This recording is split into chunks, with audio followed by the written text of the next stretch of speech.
Goodbye, Concord. Forever.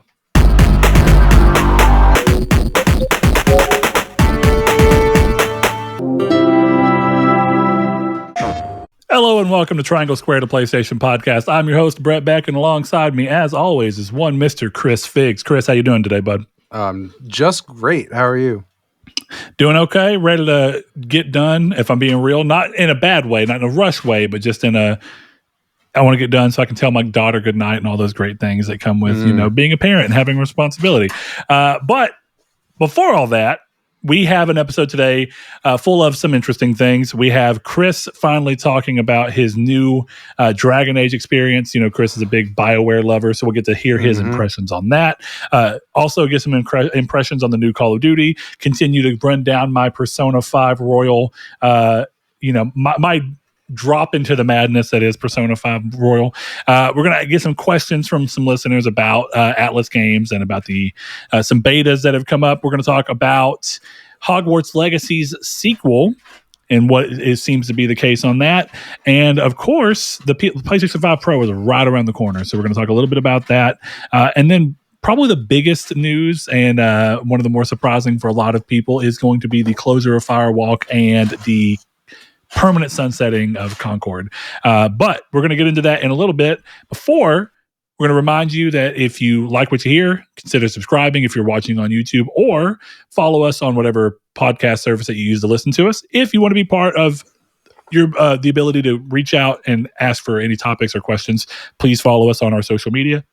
Typically, you're going to find us on Twitter at Triangle SQRD, or primarily at our Discord, which is linked in the comments below, or linked in the description below. But we're going to go ahead and start off in a pretty time-honored tradition of checking in on what Chris and I have been playing so that we can give each other our next game that we maybe should be playing, or give you our thoughts on a game that you've been eyeballing and see if you should or should not have it on your radar still. So, Chris, start us off strong. Let's talk about the new Call of Duty, because you hit me up with it. You said, I know that you probably don't have a lot of interest, but Black Ops 6 is available. So how are you feeling about it?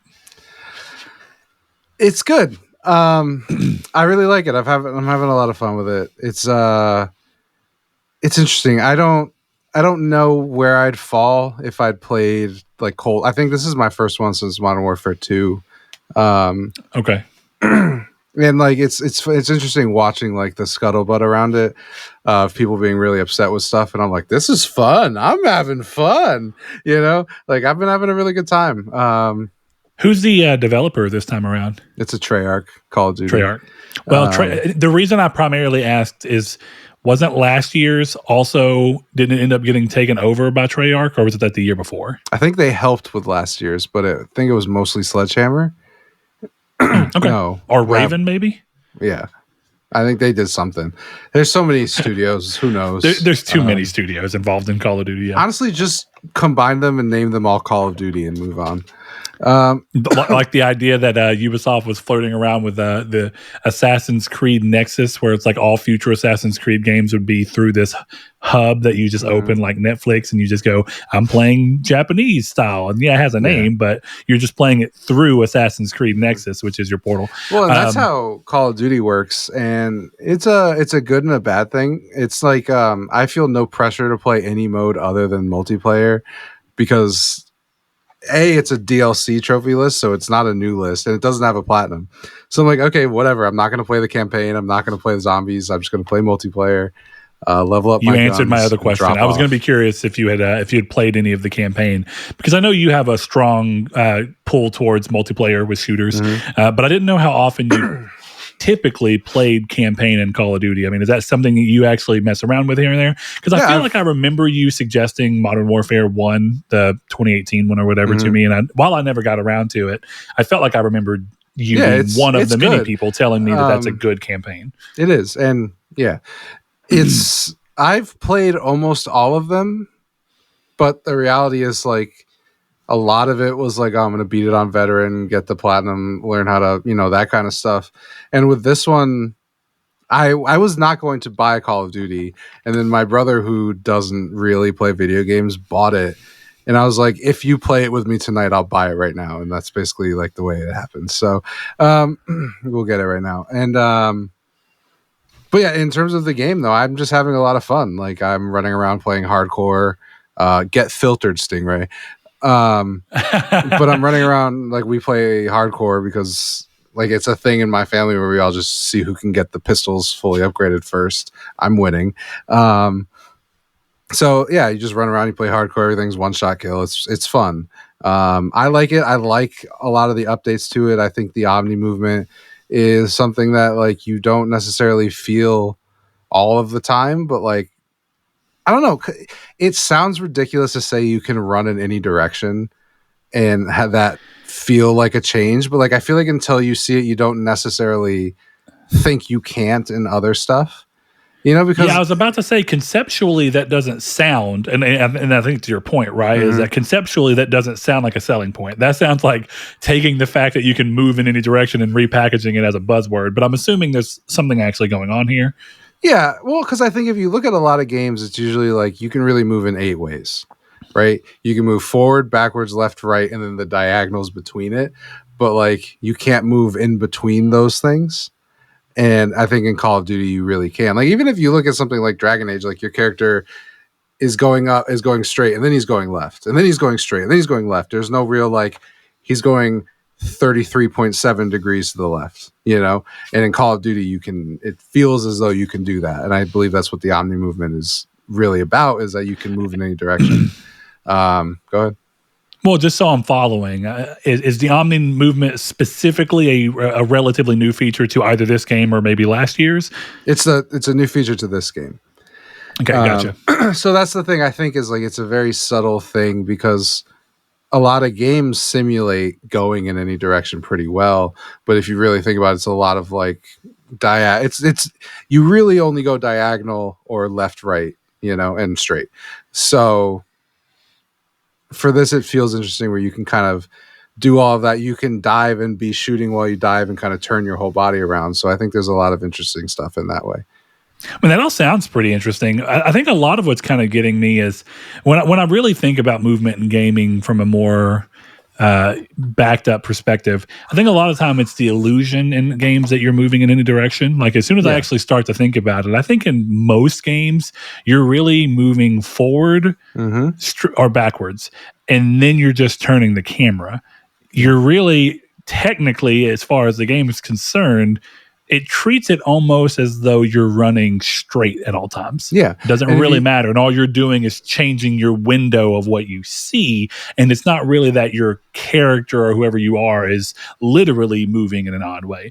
And that's why I was kind of thinking is how are they pulling that off? Because when I think of first-person games, I tend to think that first-person games have the strongest sense of that you're just moving straight and you're going straight this way and then you're turning and you're going straight this way. Whereas third-person games at least kind of have the thing of since your camera is not specifically dictated by your character and your character can technically move independent of your camera, I think I've probably seen more third-person games give me a better illusion of my character being able to move forward, backward, strafing left and right, kind of being able to go in that, like you mentioned, those 45s in each direction, right? 45 degree here, negative 40. So stuff like that.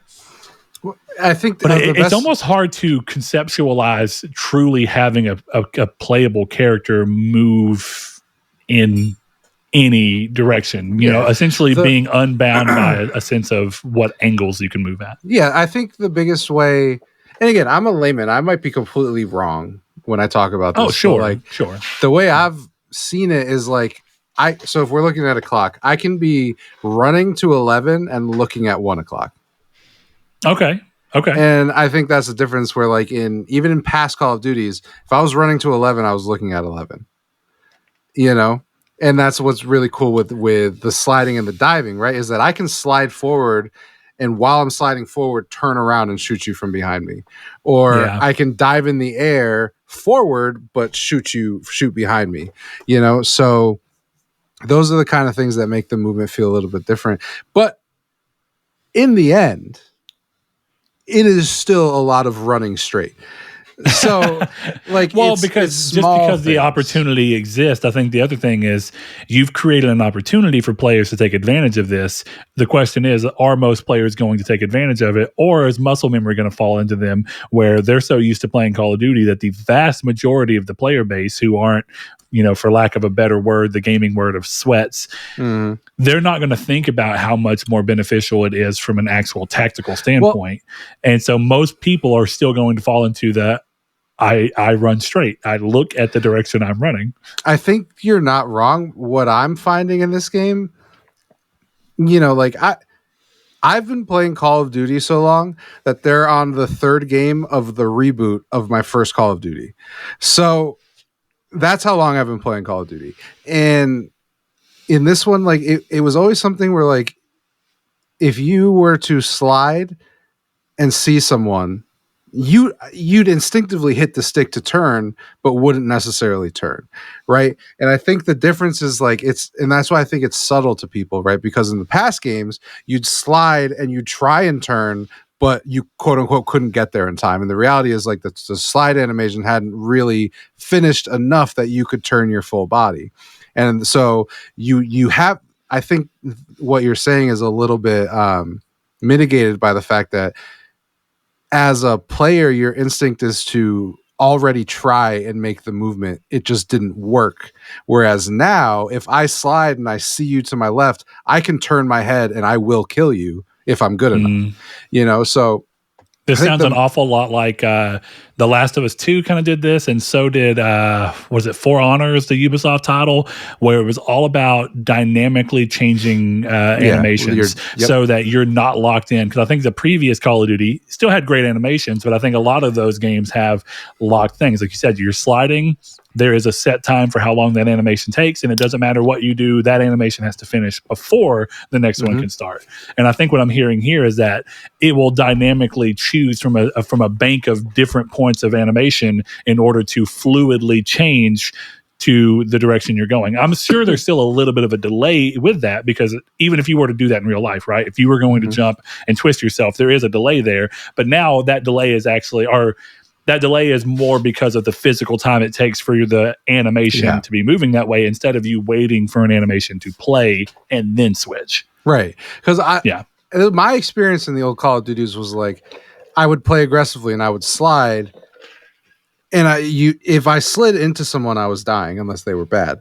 And in this one, I've felt like there's been a lot more of like, oh, I'm sliding around. Oh shit, there's someone there, and you hit them mid slide. Like you can do stuff like mid dive, be shooting at people.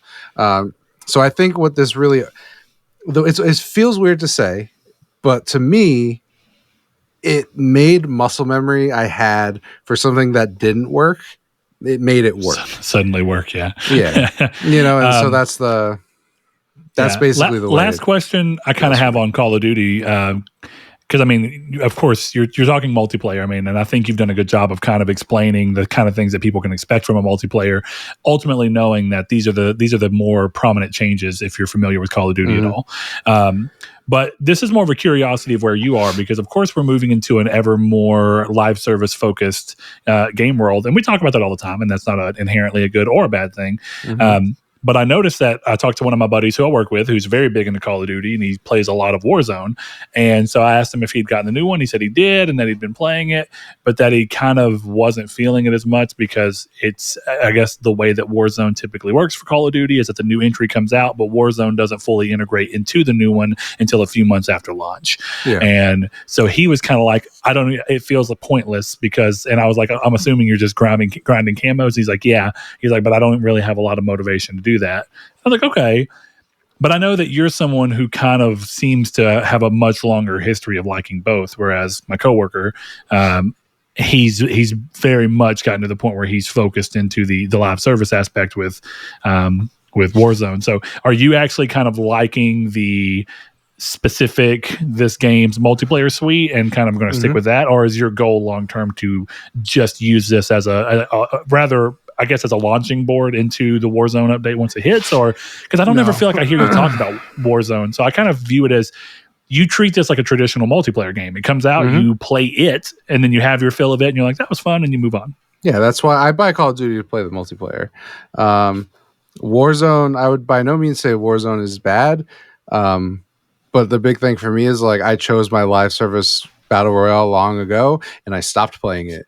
So I don't need another one. Like Warzone to me is like if my brother hits me, because my brother plays Warzone, and if he was like, hey, we need a fourth for Warzone, do you want to play? I'd be like, yeah, sure, fuck yeah. And then I'd make a class specifically. Like I have stuff like I have a class that is for Warzone. But like you are never gonna catch me. I shouldn't say that, but you're never gonna catch me on a long sesh of solo Warzone ever. I would rather I would rather swallow my car's gas pipe than do that. But whereas, just so I have my clarification, whenever you're playing multiplayer for the bespoke multiplayer suite for the game that you bought, you are typically doing that solo, or you're comfortable doing that solo in a way that you aren't with Warzone. Well, I mean, ideally, I'm assuming you still want to have a party, right? Like you still want to have someone else that you're playing with. Yeah, but honestly, even not necessarily. Like Call of Duty feels like Balatro is for me. So I'm basically playing. If you think about it, I'm playing two Balatros because like Call of Duty for me is perfect for. I don't want to do this dungeon and metaphor anymore. I'm going to play Call of Duty and play 5 rounds. The rounds take 10 minutes. Okay, I've taken a break. You know, for lack of a better term, it's mindless, not as like a dig at it, but mindless in the sense of you can turn your brain off and allow instinct to take over. You don't have to think about the experience that you're soaking in. You're just enjoying the Twitch-based feeling of this repetition of goals. Yeah, right. Exactly. That's really what Balatro is. You zone out into it, and you're not having to think about the characters or the story or the voice acting or how you're gonna change your RPG build. You're just like, no, I'm in this, and I'm focusing very specifically. I guess the RPG build is a little unfair because Balatro clearly definitely has that. You are focusing on the build. But in that sense, I mean, Balatro is a roguelite. That's literally the point of it. So. It's something I'll get into with Dragon Age because it fits with how I feel about Dragon Age 2. But like the way I play games is, again, it depends on the game. But like most games, like I've got a show on or a YouTube video on my laptop on the other side of the desk. And for me, like that's why you'll never hear me go, "Oh, this game has such great music." I'll never say that, unless it's Persona, because I'm not listening to it. But like Persona, it was one of those like. But even then, it's like, oh, I heard the song once. Like, okay, you now have the experience, which makes me hard. But you know that like at a certain point, like you could mute that game. Like I'm sure now that you've gotten further, you would agree that like the only times that you really shouldn't play it on the portal is when you're giving a calling card or you're about to see a cutscene. That's really the only time. I actually think that's pretty fair. Yeah, I would say like put it on the screen, watch that shit. But otherwise, like, oh, you're doing mementos.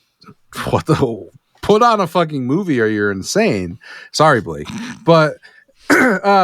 That to me is like the Call of Duty is like I know what I'm doing. I'm playing domination. I'm capturing the points and I'm killing people.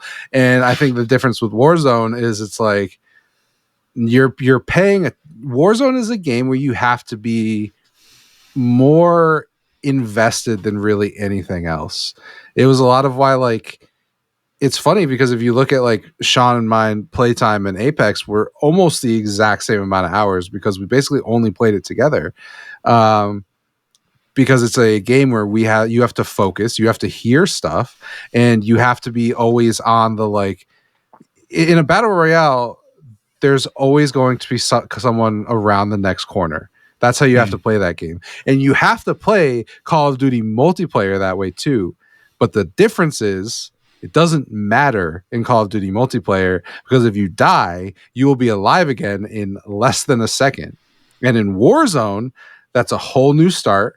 You have to start collecting your guns again. You have to start collecting your armor packs again. You have to run across the map. You have to find a spot. Oh no, you ran out of bullets. You have to find bullets. It's a much more intense experience that I'm just not looking for from a Call of Duty. That's the thing. Like for me, for Call of Duty, I don't think Warzone's inherently bad, but I think where it falls for me is that it is so long.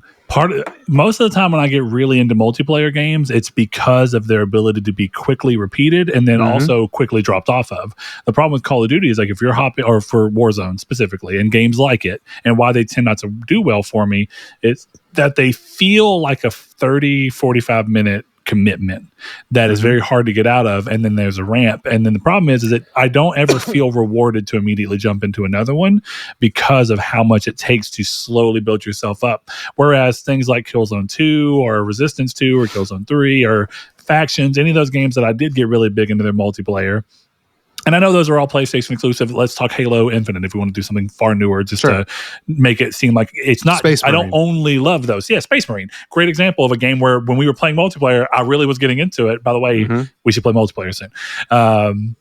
But yeah, I think the thing is I like the quick repetition, quick learning, quick ability to respawn, but also I can step away from this immediately. No, and it doesn't matter. Even if I start a new round, it's 7 minutes? That's a lot more palatable than, oh, hey, I'm starting a new round. It could be, if I do well, it could be an hour. Yeah.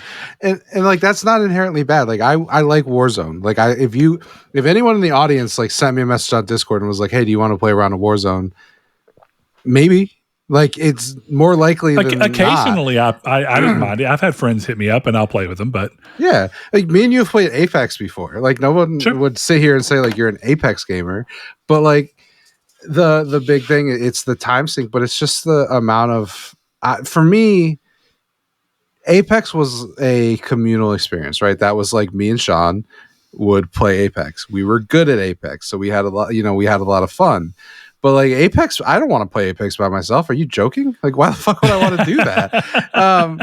Yeah, that's fair. And like, so that's kind of the same with Warzone. You know, multiplayer.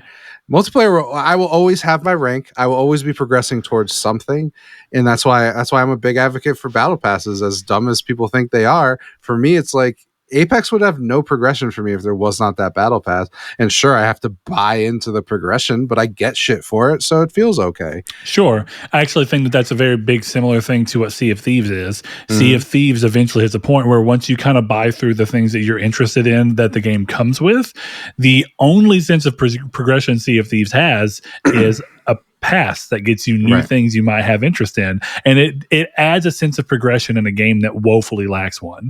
And I don't mean that to say that Sea of Thieves isn't fun, but I think what it means is that for a lot of people, clearly also for a lot of people the exact opposite, but for a lot of people, myself included, that hits kind of a point where it's like, yeah, the hit is not strong enough. Yeah, it's kind of hard to want to keep playing. It doesn't mean I can't hop in and have fun for a bit, but wanting to play for like 4 hours straight kind of starts to go out of the window, and it's like I'm not getting anywhere. Yeah, and that's a big problem. So. If I play Call of Duty for 4 hours, I've done something. I've gotten a camo upgrade. I've leveled up. You've prestiged. I've unlocked a something. gun. I've prestiged. Yeah. There's always something, and I don't get that same sense from Warzone. So yeah. So we've talked about Call of Duty quite a bit. I actually didn't anticipate that to be that long, but there was a lot of other conversations in there. I would feel safe in saying that we covered Balatro really well in there too. No, so there's. I got to talk about my gold stake run. Okay, fine, but I'm going to give you. I'm going to put you on a time limit, Chris, because I do want to hear. But I don't want you to get lost in the sauce here. You've been playing enough Balatro, but I do want to know, you have 2 gold stake runs down. What are the 2 decks you used, and what is their primary deck mechanic in case it's one I'm not familiar with? So you've definitely used both of them. So it's Plasma, I have gold stake, and checkered deck, I have gold stake. Oh, okay, yeah. I don't actually have a ton of shit to say about Balatro. Although I will say I'm going to get the platinum. Like I've just fully committed to it. Because I'm fairly positive it'll be relatively easy with the Anaglyph deck. Just stack negative jokers and have a good setup and you're done. But the biggest reason I wanted to bring up this gold stake run is because I think it might be the worst kit I've ever run in Balatro. And it's insane. You still got it? Dude, I had the Hiker, which is one of the worst. I hate that joker. Okay. Am I right in remembering that's the one where every time you use a card, it ticks up by 2 coins or something weird like chips. That? Yeah, 5 chips, yeah. So I had that. I had baseball card. I had the one that triggers a 3x mult on your final hand, which is why I beat it, for the record, because every time it was on a final hand. That's not bad. That's not a bad setup, though. Then I had the bean, and I had the one you get 0.5 molt for skipping blinds. Oh, okay. It was ungodly bad setup, dude. Because the second that I also had the spray bottle, I forgot to mention that one. So the spray bottle is really good.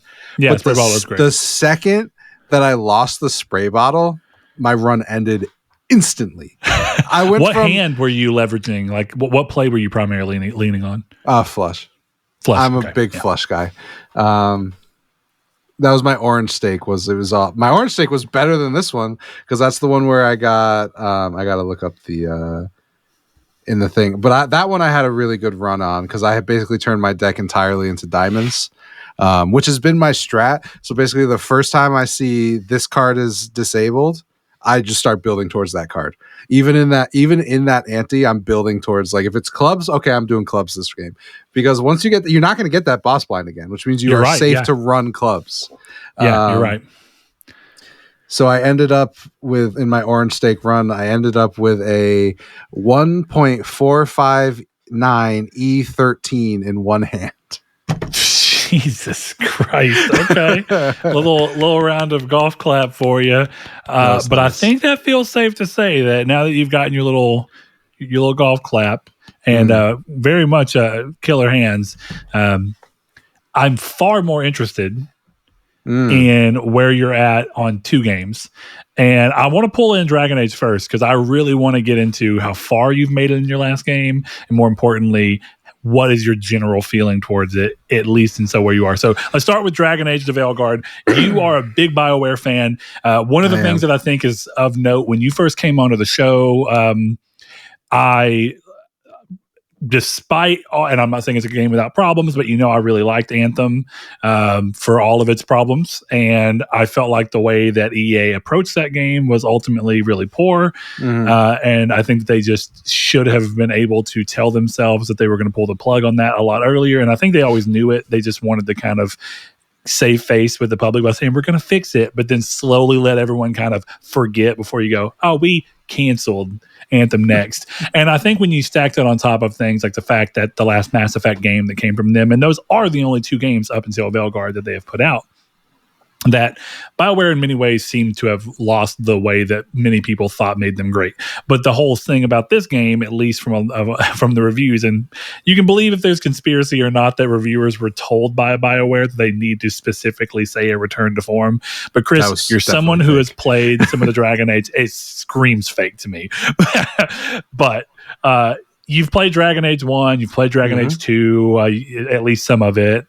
Did you play Inquisition? I did. I've beaten all. I thought so. I thought that you loved that one. So what is Veilguard to you? If you had to sell it to someone both who's played Dragon Age before but doesn't necessarily believe in BioWare anymore, how would you sell it to them? We'll start there, and then I want to see how you'd sell it to someone who has kind of given up on BioWare totally, or never played a Dragon Age is what I meant to say. So let's start with how do you pull someone back in? And I say this as more of a challenge to you because you've had some strong words that you very much enjoy this game.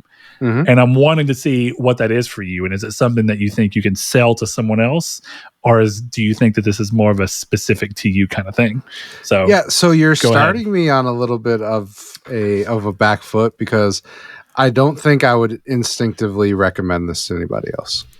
Okay, so that's still its own interesting thing. So let's start with why wouldn't you? Because I think that there are better ones of these coming out every day. Okay, so we're going to take a second here to define our terms. What is these? RPGs, beat 'em ups, whatever you want to call it. There are RPGs at this level of quality coming out all the time. Okay, so that's interesting. I don't think that this is.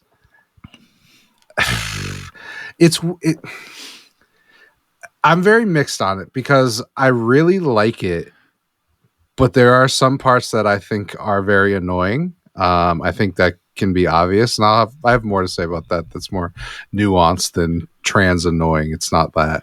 I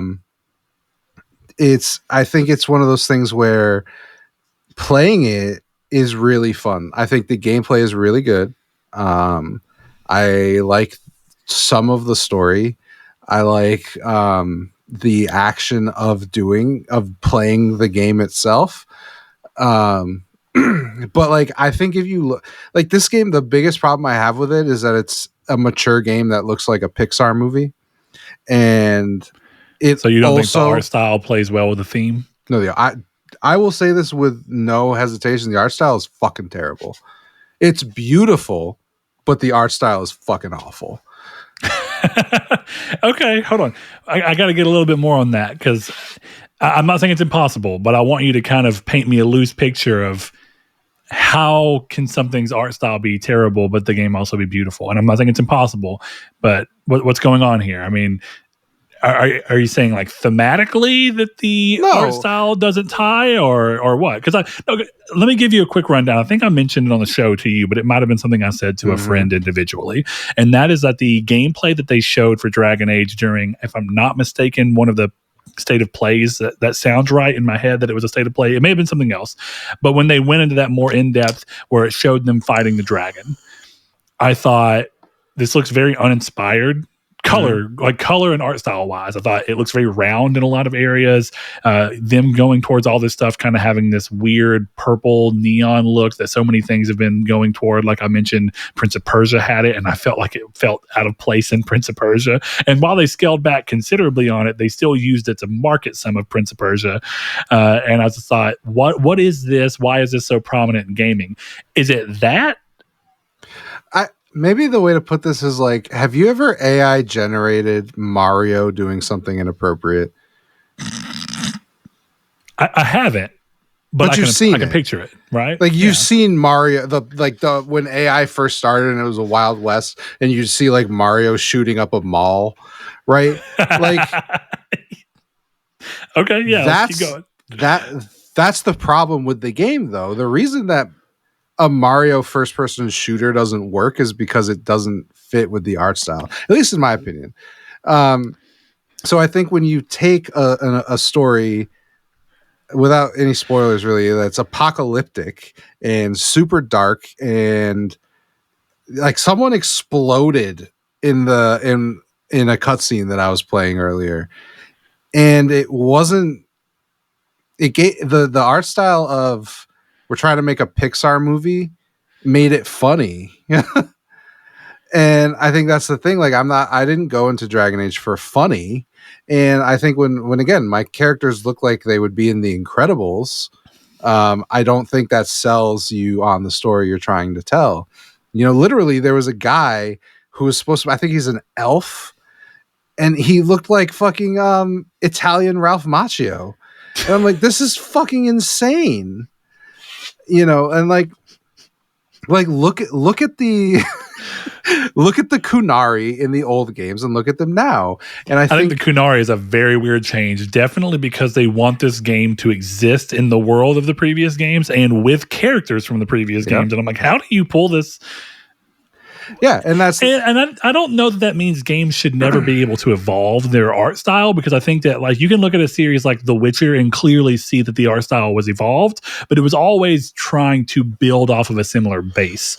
And one of the weird things about Veilguard is that it's not an actual full-on reboot. It's not saying, hey, this is an all-new take on an all-new world with all new people and where the art style wouldn't matter. This is, hey, you recognize these characters, these races, this world, and yet we're just showing it to you like a guy on LSD is the one looking at it instead of, and I, of course I haven't played the game, so that's me kind of hyperboleing a little bit.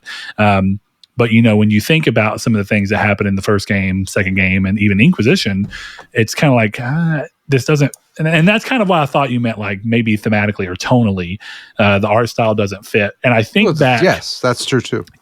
I think back, and I don't know if you would know this because did you play the original Dragon Age around release? Because it was like 2007, if I recall correctly. I don't know that I would say around maybe release, 2008. I played it on PS3, so okay, so still pretty early. Yeah. Did you by chance, were you into gaming enough to see the trailers and stuff for when this game was getting ready to release? No, the first one. Okay, so this just goes to show you where the thematics kind of come into.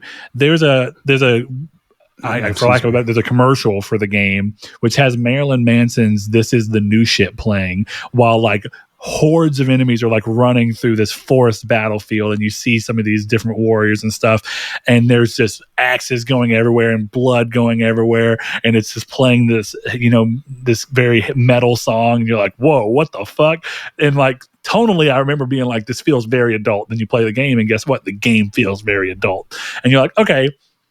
Of course, Marilyn Manson's not playing in the game, but thematically, everything kind of tied together, and where what was shown and what the thematics of the game are kind of tied together. And while I haven't played this game, the vibe I'm getting from you, and the vibe I got from the very little sense, is that they are wanting to tell a very mature and interesting and kind of heavy story, and they're wanting to do it with an art style that doesn't necessarily tie easily back into it. And that's kind of weird, because I think a lot of IP kind of plays around with that. I think one of the games we're going to talk about not long from now is arguably a good example of how you can do something like this, but you have to scale certain things that you're allowing to happen within your world to keep a sense of believability with the art style. And the game I'm talking about there is Hogwarts Legacy.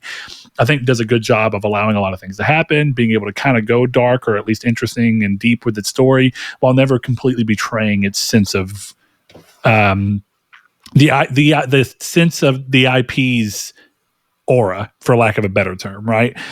Harry Potter always feels like a slightly safer way to explore a lot of dark magic stuff, in my opinion, typically. I actually think, I don't know if this is a literary analysis podcast, but I think I actually strongly disagree with you in terms of the books. I didn't finish the Harry Hogwarts Potter? Legacy. Yeah. The Harry Potter books? Because the thing with Harry Potter, and you can apply this to Dragon Age because they're not graceful about this. The one thing that you can really give J.K. Rowling, and it's something that game studios say all the time, but is very much not true with video games, right? Is that her books aged with her audience. And so did the themes, and so did the tone of the book. If the only books you read were Harry Potter and the Chamber of Secrets and Harry Potter and the Deathly Hallows, it feels like you're reading two different books, and that's on purpose, because I agree with that. As Harry grows older, so does the audience, because again, those were not books released within 7 years. So the audience has grown older. So like when I was reading, especially when it was coming out, this is a very time and place thing, but when it was coming out, it was like, okay, my mom read me the first Harry Potter book before I went to bed. And then I read Deathly Hallows by myself in high school or whatever it was. Sure. I don't know if that's exactly when it came out. Yeah, Deathly Hallows was like, because you're the same age as me, basically. I think that was like my junior or maybe even senior year. Yeah, so something along those lines. So when you read those books, what you notice is that the story, as Harry grows older, becomes more dark and tinges itself to that, to the point where one of the book opens with a murder. And agreed. I'm not I'm not saying that there, and of course I was using an extreme example, but all I was saying is like, I don't necessarily know, and it's all about how once you start to put things into a visual language, I think is a good way to talk about this, is that once you put things into a visual language, I think to set a visual language that feels consistent for an IP, once you move it from the concepts on paper to an actual visual thing that you want to be able to stay true to, I do think that the way that they handled the movies, and I know the movies did soften a little bit from the books, but not drastically, realistically.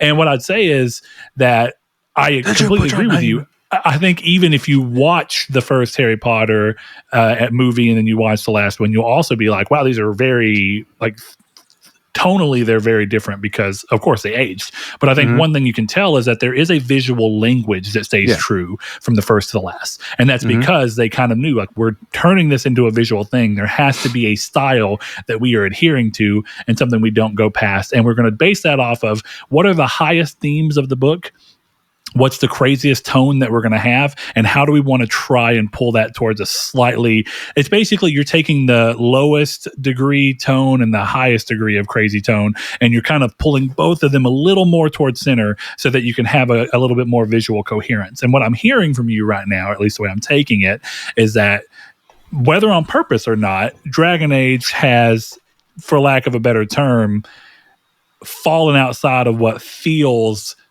tonally and thematically accurate visually for what they're actually trying to play in a story's perspective. I think you actually set me up for like the perfect analogy, because Dragon Age's art style is Chamber of Secrets, and the story and gameplay is the murder at the beginning of book 7.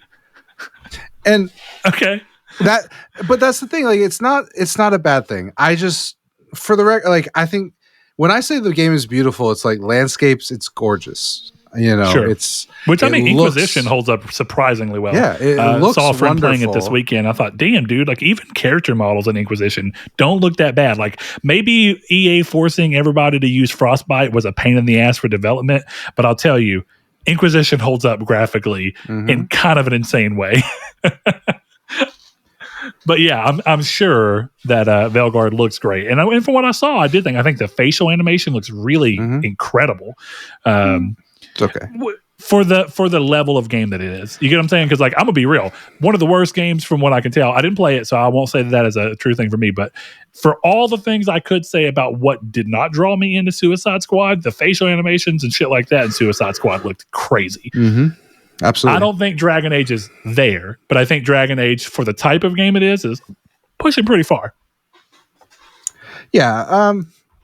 I don't know. I don't have much more to say about the visuals. I think my biggest criticisms are other things. I think the game, I struggle to say this without sounding like a dick, but they made the game, for the way I see it, they made the game for children, expecting adults to play it. And the biggest example, this like actually annoyed the shit out of me.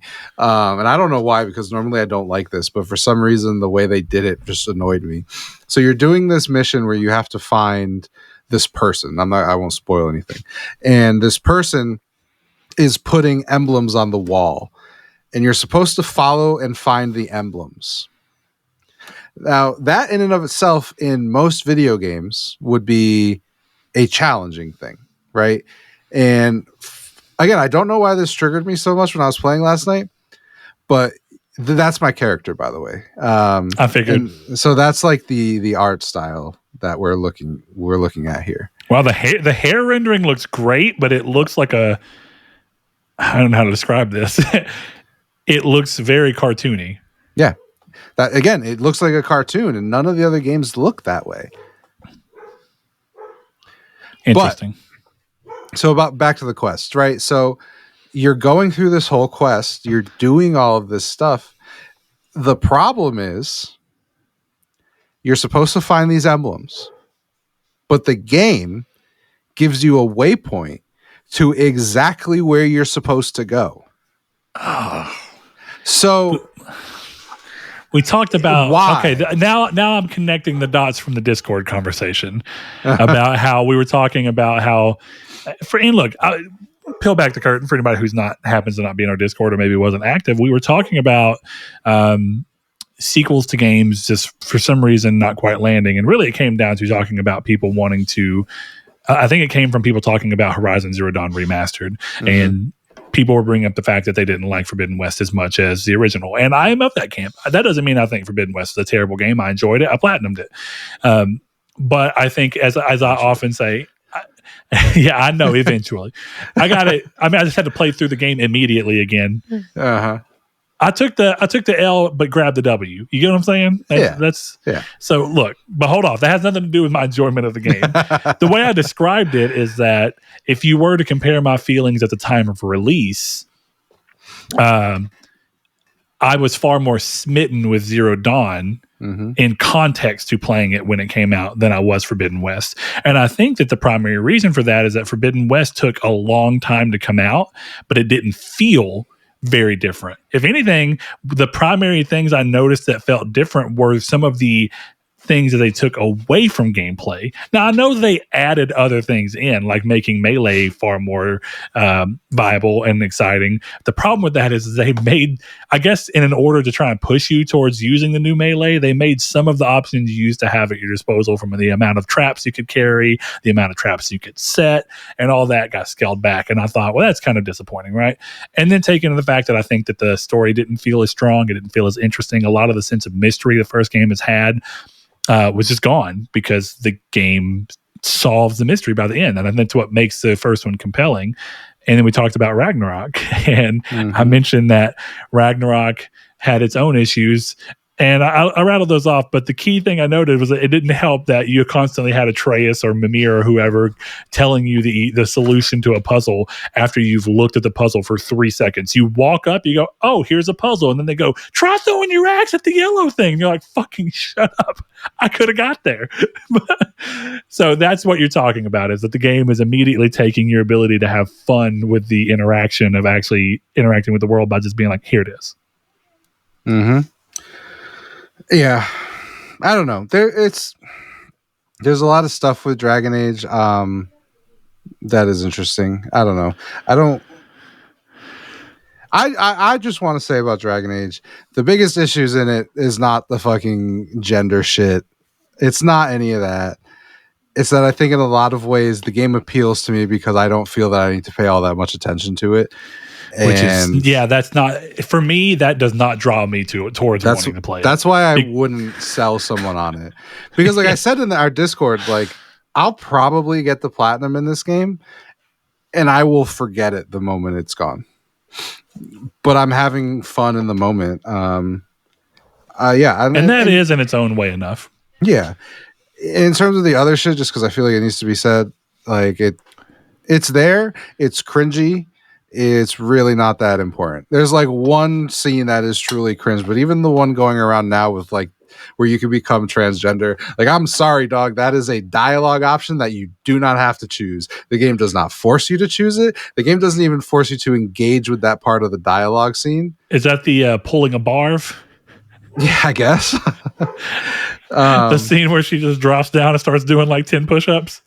No, that is the cringe scene that I think quite frankly, I think that scene does more harm than good personally. Cause I'll tell you straight up, having watched that scene in the actual game, the character that happens to just comes off as fucking annoying.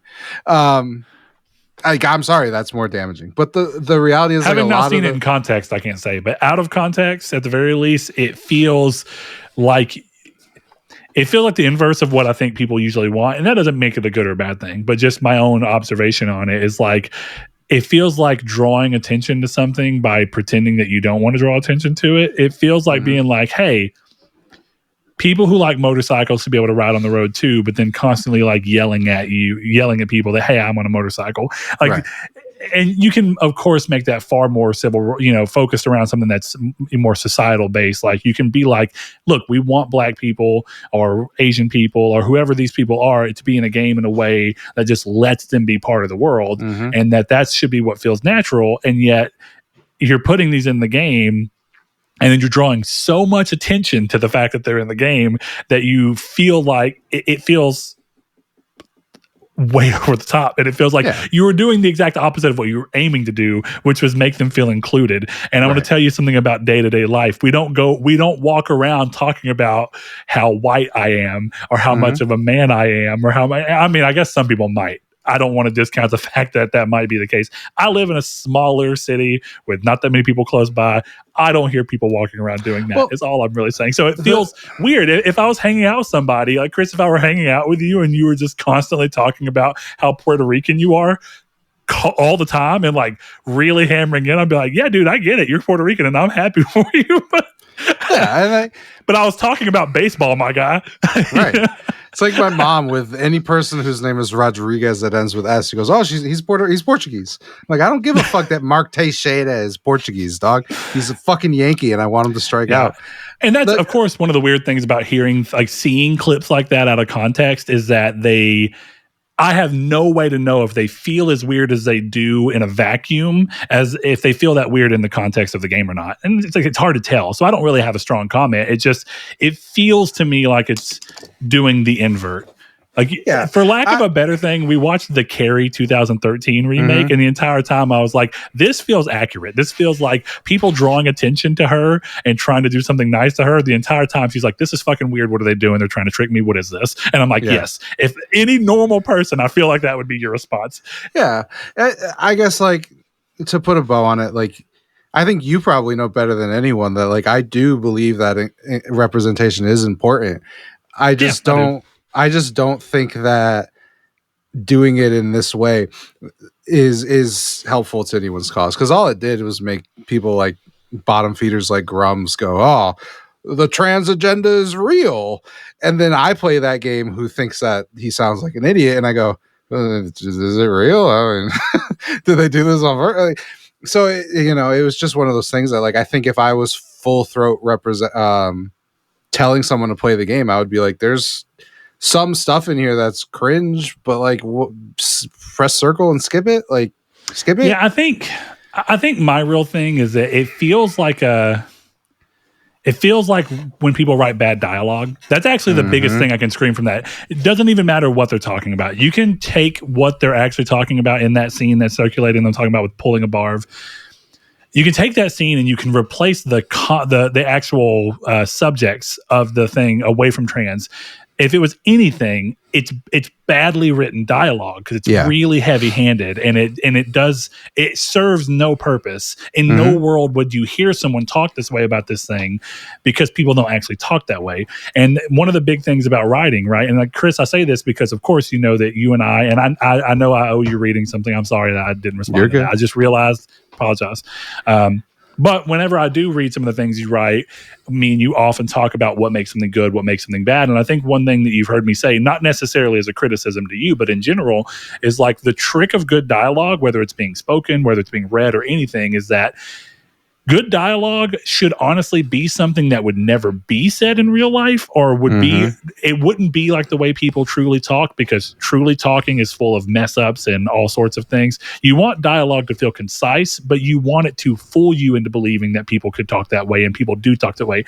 It should never draw your attention to the fact that they're talking in a way that's not real, like realistic. And so the entire thing here just feels like people do not talk that way. If someone tried telling me the story in real life, I would be like, are you a fucking robot sent by like what are you? Because it doesn't feel like real dialogue. I think that you could probably rewrite that scene with the exact subject and change the context up a little bit, and you could probably give a little bit more heed, and you could give more credence rather to the audience and say, here's some information, we're withholding some information, we're letting the performances of these people and their voice work and their vision work do the work, and at the end of the day, you can give the same message while making the person feel more like they realized the message and saw it and they got it, and that you didn't beat them over the head with it. And I think typically people feel better when they feel like the story allowed them to understand the theme without beating them over the head with it. Yeah. And that's a general good rule of writing. That's it, right? Like, you could actually write the same scene, but, an hour or two earlier, that same character misgenders Tash before that and apologizes, right? So if you that's the thing with writing. And, one of the things that I like to do is you seed something and then you pay it off, right? So if an hour before that, it was Morgan and Tosh were my party. Morgan misgenders Tosh, apologizes, and Tosh accepts it, right? And then you play through a whole other hour, 2 hours. Morgan misgenders. That whole scene plays out the same way, but it works now because instead of it being Morgan's first infraction, it's her second or even her third infraction, and it becomes I keep fucking this up and I'm sorry. And now I'm serving my penance in this way. That is my culture, right? So you set that up. But instead, what they did was try and introduce the Justice League without making any of the other movies, right? Where they were like, you misgendered Fuck me. You, oh, Joss no, Whedon. Now I have to flagellate myself. And I just think that's the problem. It's not if this was a straight woman, who keeps getting hit, if this was any other thing, I would have the same criticism because it's not artfully done. It's one of those things where the criticism is being levied against the wrong part of it. It's not the subject of the stuff. It's actually the execution of the stuff. Yeah. It's bad writing, regardless of subject. I hate when people say irregardless, and I almost fucking did it. Regardless of subject. It's just bad writing. So I don't know if I'll play the game. It's one of the things, like, because I have access to it, there's no reason for me to not dip into it. You're not going to play the game because you don't have access to it. Oh, yeah, you got physical? Yeah, I got traded in something with it and bought it. So, well, that's fine. Okay, good. So I don't have access to the game. So Well, really, what I was going to say is the problem is I'm in the middle of a game that's like 120 hours, and I'm right about half. We'll get into that in a minute. Yeah. So, look, I know that it feels like we kind of probably just did this really weird rampage against Dragon Age. It's not really what I was intending to do. It's really that the only real context I have around the game is a few things I've seen. And so referencing the gameplay that I thought looked odd graphically, which I think was worth saying and mentioning there. And then, of course, seeing this scene out of context. And it's the only real two examples of this game I've seen. So it's the only way I can really have a conversation around it.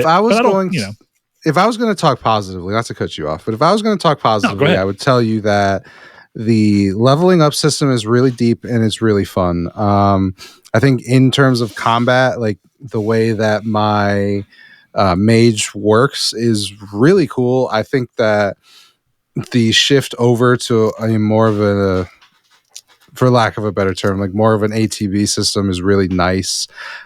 Okay. I like the amount of direction I can have with my party members. One of the things I do really like is that if you have certain party members, so you can set them to do attacks, right? So you can set them to, do Thunderbolt and you do Ice Beam.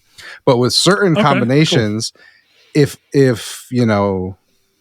I don't remember the character I'm trying to think of. Neve does, poison gas, and Varric does like a stab attack. They can do a combo attack, right? So if you'd use those together, that makes the damage bigger. And I don't know if that, ends up to a point where all three of the characters, including your player character, can be involved in that. But right now it's just a party member combo attack. I think is really fun. I think that the compliment I gave it before, it looks gorgeous. It's outside of for me, the biggest issue I have with it is the design of the human whatever things that the things that stand on two legs. I don't know. There's a bunch of races. Humanoids. Yeah, the people. I think the designs of the people are weird, but I think everything else looks really cool. I'm not a huge fan of what they did to Solus. And you can figure that out. It's the fucking prologue, which is the craziest part. So the story where it's going, despite what I don't like with Solus, is cool. I'm interested to see where it goes. Again, my intention, I talk weird about Dragon Age because it's a game that if I was representing to someone, I feel like there's an uphill battle at this point to recommend it. Right? It's it's a great game, but. And so that's where my hesitance to be with, because I'm not gonna fucking sit there and be like, hey, should I play Dragon Age? And be like, yeah, but listen, the non-binary characters aren't actually the problem. It's just if they had written, I'm not gonna do that. Yeah. So I'm gonna look at someone, I'm gonna be like, listen, there's stuff that you might find cringe, right? I wouldn't recommend it to Ben Shapiro, so that's kind of the thing, right? Is I think with Dragon Age, you need to know your audience, and no matter people don't know me, but I've said it before, that I've written trans characters into my stuff specifically because I think that there should be at least representation of all of these types of people. So it's not, it's just a matter of how you do it. And I think that's when you look at Dragon Age and you go to someone and you're like, hey, should I play this? And I go, well, how much can you stomach being lectured? Because you're gonna be. Well, and it's I think that's the important thing, right? Is I think realistically, a lot of us like media that ultimately does lecture us, but it lectures us in a less heavy-handed way. I think people like media that makes them reflect on their actions without specifically telling them which actions are right or wrong, rather showing a series of events and implying one way or the other, but letting the person kind of reflect on their own behaviors or own thoughts or things that may be adjacent to it, and kind of go, I know this story was about this, but this makes me think about this aspect of myself, and maybe I'll reconsider a way that I think, or it just in general. I mean, I think media that makes you feel contemplative usually does so by subtle's the wrong word, but it's not a bad stand-in for the time being. In that, I think people like I said, the sense that they had to work to get to what the story was trying to tell. And I think that I tend to have a problem with almost any story that tries to beat you over the head with its theme too hard. It doesn't really matter what it is. I actually think a good example of that is Jordan Peele's Us. It's a very cool concept that I don't think he knew how to completely execute. And so the movie just beats you over the head with its themes, which it has a ton of, but its actual substance within those themes is honestly kind of shit, and it doesn't really go anywhere. And so it's like, oh, cool visual movie, cool concept. I would never watch that movie again, where I would watch Nope and I would watch what was his first movie? I'm skipping out of the name Get Out right now, but Get Out. Both of those are incredible, and I'd watch them because they have not only themes, they have ways to pay their themes back off, and like you said, seed and then let you actually reap what was sown. So it's an interesting thing, but yeah, I'll be curious to see how Dragon Age does in the long standing, in terms of by the end of the year, what are the numbers looking like? Is it still doing well? Right now it's selling really well. So I think that's really nice. If anything, it's showing better than Anthem did for BioWare's ability to put out a game that people seem to enjoy. And all games have problems. Ultimately, if the problems in this game are able to be overcome by the amount of positives towards it, then ultimately it's a game that's probably worth playing. So I don't know where I'm at on that right now, but I didn't beat Inquisition. So. My final thought. This is the last thing I'm going to say. If I was writing for an outlet, I would give it a 7. In my own personal opinion, I'd probably give it like an 8, 8.5 right now. So yeah, take that for what you will. There you have it. All right, Chris, last game, and it's one that you said that you would play out of a sense of duty because I finally played Persona 5 Royal, or started Persona 5 Royal. Yes. Well, so you have come back around to a game that, if I'm not mistaken, this is not your first time attempting to play it, but this is probably your first time taking it in a more serious sense where you're aiming to try and get somewhere with it and approach it. Now, first and foremost, the game is Shadow of the Colossus. Yes. I want to know, how far are you roughly? You can just say the number of colossi if you know, or you can give a little bit of hint as to which one that you happen to be on. But I'm very curious as to how you feel about this game, because you're coming to this game a long way from the original. Yeah. And games have come a long way, but I think so few games have attempted to tell stories in the specific way that this game does.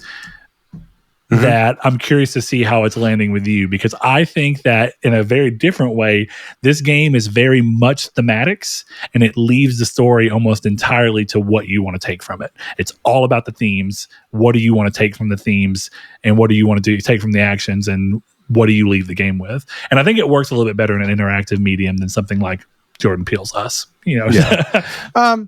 Look, the reality is I don't have a super ton to talk about. I got to the first Colossus. I don't think I beat it yet. The biggest reason it's on here is because I wanted to say I was playing it. I am playing it. It's actively in my rotation here. But I just kind of wanted to talk about what we talked about a little bit privately, where when I really decided I was going to put my back into it, I managed to waste an hour or so of my time. So that was a weird startup for it, but I like the way that the story's going, where it's kind of a lot of like silence and just kind of going. I think that's really cool. But yeah, like I said to you, just the thing that really threw me off was the fucking circle to hold up your sword, and then the light bar comes out, and that's where you go. That really threw me off. And I think I said to you, I had gone almost entirely across the map, like looking like, what the fuck am I supposed to be doing, until I just accidentally hit circle, and I was like, oh Jesus, I forgot about this. Yeah, that's rough. And part of me gets it because, again, you're playing a game that was older, and I think that was a point in time where games were a little more willing to have it's exactly against what you're talking about, right? It's the exact opposite of the problem you have with Dragon Age, showing you exactly where you needed to go. But this one was almost on the far inside of where you didn't feel like it gave you enough hint as to where to go. And like I think I said, like, it's not a bad thing, because I know what the game is going for. I think what I had just would have wished for, and again, I think in a lot of ways this would take away from the point, but what I would have wished for is just a pop-up that says circle points you to your destination or something, after I'd clearly gone significantly too far. because at a certain point the game has to know. Well, I guess it's a PS2 game, so it probably doesn't.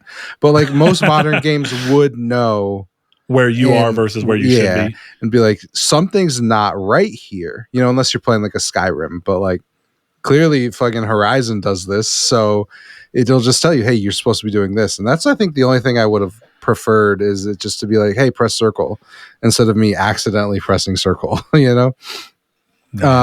But no, I think it's really good. I will play more of it. I felt guilty at a really bad time. So I felt guilty at a time I wasn't really ready to play. I get it though. Kind of exactly, but well, it's going to sound weird, but on the flip side of that, I told you I kept waiting to play Persona 5 until I knew for a fact. I was like, I don't want to start it if I can't get through the entire opening. And I'm not, of course, chastising you, but you have chosen to start Shadow of the Colossus and you have not made it through the opening. The opening is defeating the first Colossus, meeting the, Darman and all these things and kind of getting a grip of what's going on. And then you're off to the races with what the rest of the game wants you to do. And I'm not saying it's an insane game. I don't know if you've picked up on this yet. The whole point of this game is to just go to a boss, kill it, rinse, repeat. And that's a vast oversimplification that does not play into the fact that how the game makes you feel while you're doing it, what the sense of exploration is, the weird sense of connection that you get despite silence. A lot of that stuff is something that you just have to experience. But ultimately, I did the same thing because I told you I planned on starting Persona. Then I started it and you were like, oh my God. And I was like, I hate to tell you, I knew I wasn't going to be able to get through it. So I opted to put my PlayStation in rest mode and not start, play for 15 minutes and leave. And I think that was the right call. I don't know if I would have actually stuck with Persona 5 if I hadn't gotten to play like 2 hours in my first sitting. So fucking talk to me about Persona 5. I have news for you, Chris. Oh, fuck. He hates it. No, still very much enjoy it. You were talking earlier about where you can play what, and I spent a lot of time on Persona last week and the week before, so I'm going to dial it back a little bit. But I do want to give everyone who's been curious an update as to where I'm at. So first of all, like I mentioned, I'm about 60 hours into the game. I have finished the third palace, the bank, the greed bank, whatever you want to call that. I don't want to say too much because I don't want to really give anything away. But so I've completed that. I can tell that I'm about to hit the start of my next target in the game. Again, I don't want to say too much because I don't want to ruin anything, but I know that you know who I'm talking about. And I'd say I have found myself very much enjoying the social aspects of it, the social sim aspect, in the fact that you said that depending on what you're doing, you can kind of just put something else on. But I actually have to say, when I had the portal and we were out of town and I was playing the little bit that I got to this weekend, like 2 hours maybe total. When I pulled it out, my wife was like, even away from home, I can't escape this fucking music. It's so fucking good though. It is. God damn. So we were talking, or I was playing the game and she was like, she was just more making a joke, but I was like, I'm sorry, baby. I have to have it turned up because I need to hear the voice acting and the performances and I want to know what's going on. And that's the thing is, like, realistically, I'm not saying it's a bad game for the Portal. I actually do think it's a great game for the Portal. It's turn-based. Nothing really in the game is going to punish you for having a little bit of a delay. So it's like the ideal game to play on something that you might run into those types of issues with. And even though I've played far more real-time games that do need snap reactions and had a decent time with it, Persona is like a perfect ideal game for this. But I was like, I have to have this turned up. I want to hear the things that are going on. So that's first thing. I've really been enjoying that. I like that every palace so far has still found a way to introduce a new mechanic. I'm sure that probably eventually changes. I would be surprised if it literally can continue doing that throughout the entire game, even in the final palace, but I would welcome it. I'm not saying it's impossible. It's just... Can do what? I'm sorry, I missed that part. Introduce a new mechanic, like something new, because like you have the showtime mechanic in the third palace, stuff like that, where you keep playing through and the game's like, hey, here's a new aspect of combat. It'll be like puzzles, more like, I think. Yeah, and that makes sense because I actually was going to say one of the other things I enjoyed is that there's quite a bit of thought of making each palace feel very distinct.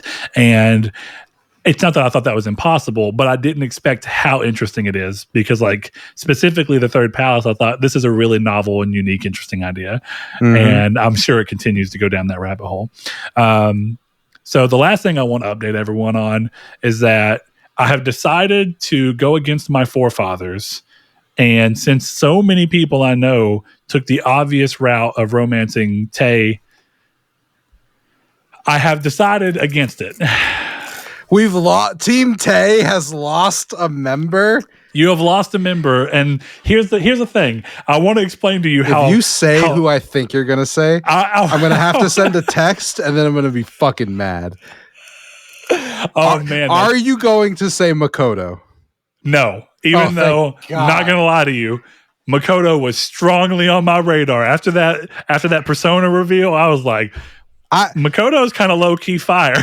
I honestly, genuinely think she's like the canon choice, but that's okay. Fair enough. I also very lightly flirted with the idea of Yoshizawa. And then I realized that apparently she's a new character specifically for Royal. She was not in the original game. Is that correct? Yeah, don't romance her. I didn't. Because what I'm leaning on is I am deciding to be a faithful man in this game. I have, and this is where I had a real moment where I had to sit down and have this thing on my screen of what my obvious choices were. And I was like, if I do this one, this is committing to a romance. And so I had to literally sit there, stop for like 15 minutes, genuinely consider all the people I knew and who I might still meet and be like, do I want to commit now? And I guess part of what I want to say is it's both a good and a bad thing that Persona 5 gives you an opportunity to romance so early in the game. And of course, this is halfway through the game. It's not that early. I'm assuming if I really tried, I could have gotten a romance option way earlier. But the fact that I got my first one when there's so many people I haven't met is kind of crazy because I was like, what if I really regret the person I choose? And I have a little story there, but I really debated what I wanted to do. And I landed on all the people that I knew already, all the people I'd already been making ranks for, how I felt about them. And I landed on the romance option that first came about me because I do like the character. I do think she's interesting. And Chris, do you want to guess who it is? Is it on? No. I was about to say, you were like, oh, I got to stop being typical. And then so no, I don't know who it is. I didn't say I was typical. I just said that I had to go against all my friends because I felt like all of them have already experienced it and I want to do something different. You know? Okay. Yep. So I landed on Kawakami.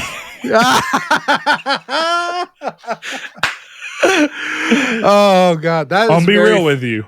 It's not a bad choice. The maid outfit really worked for me.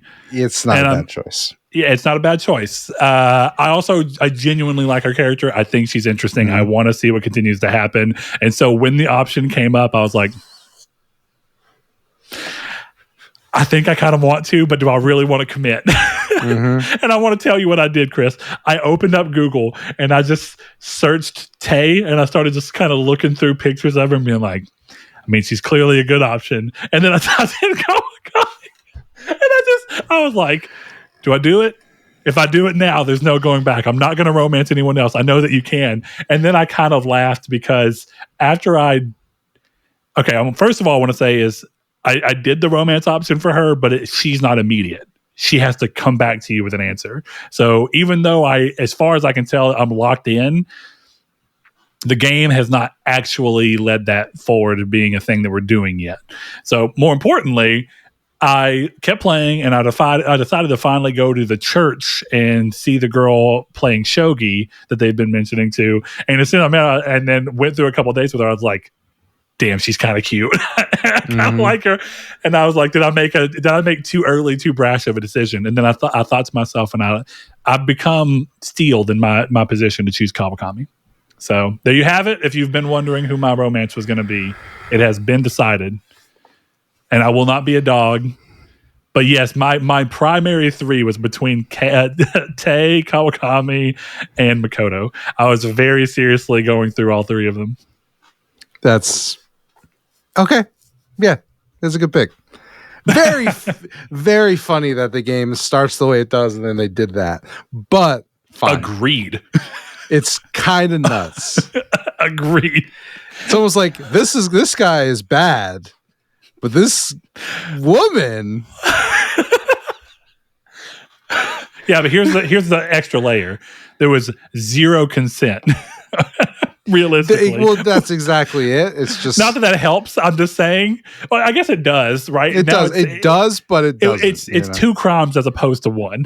Yeah, exactly. Also, this game takes place in Japan. Arguably speaking, I think I'm the age of consent in Japan.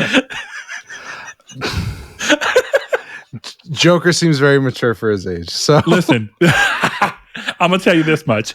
I am a 31-year-old man. If I want to be with a teacher, I will damn well do as I please.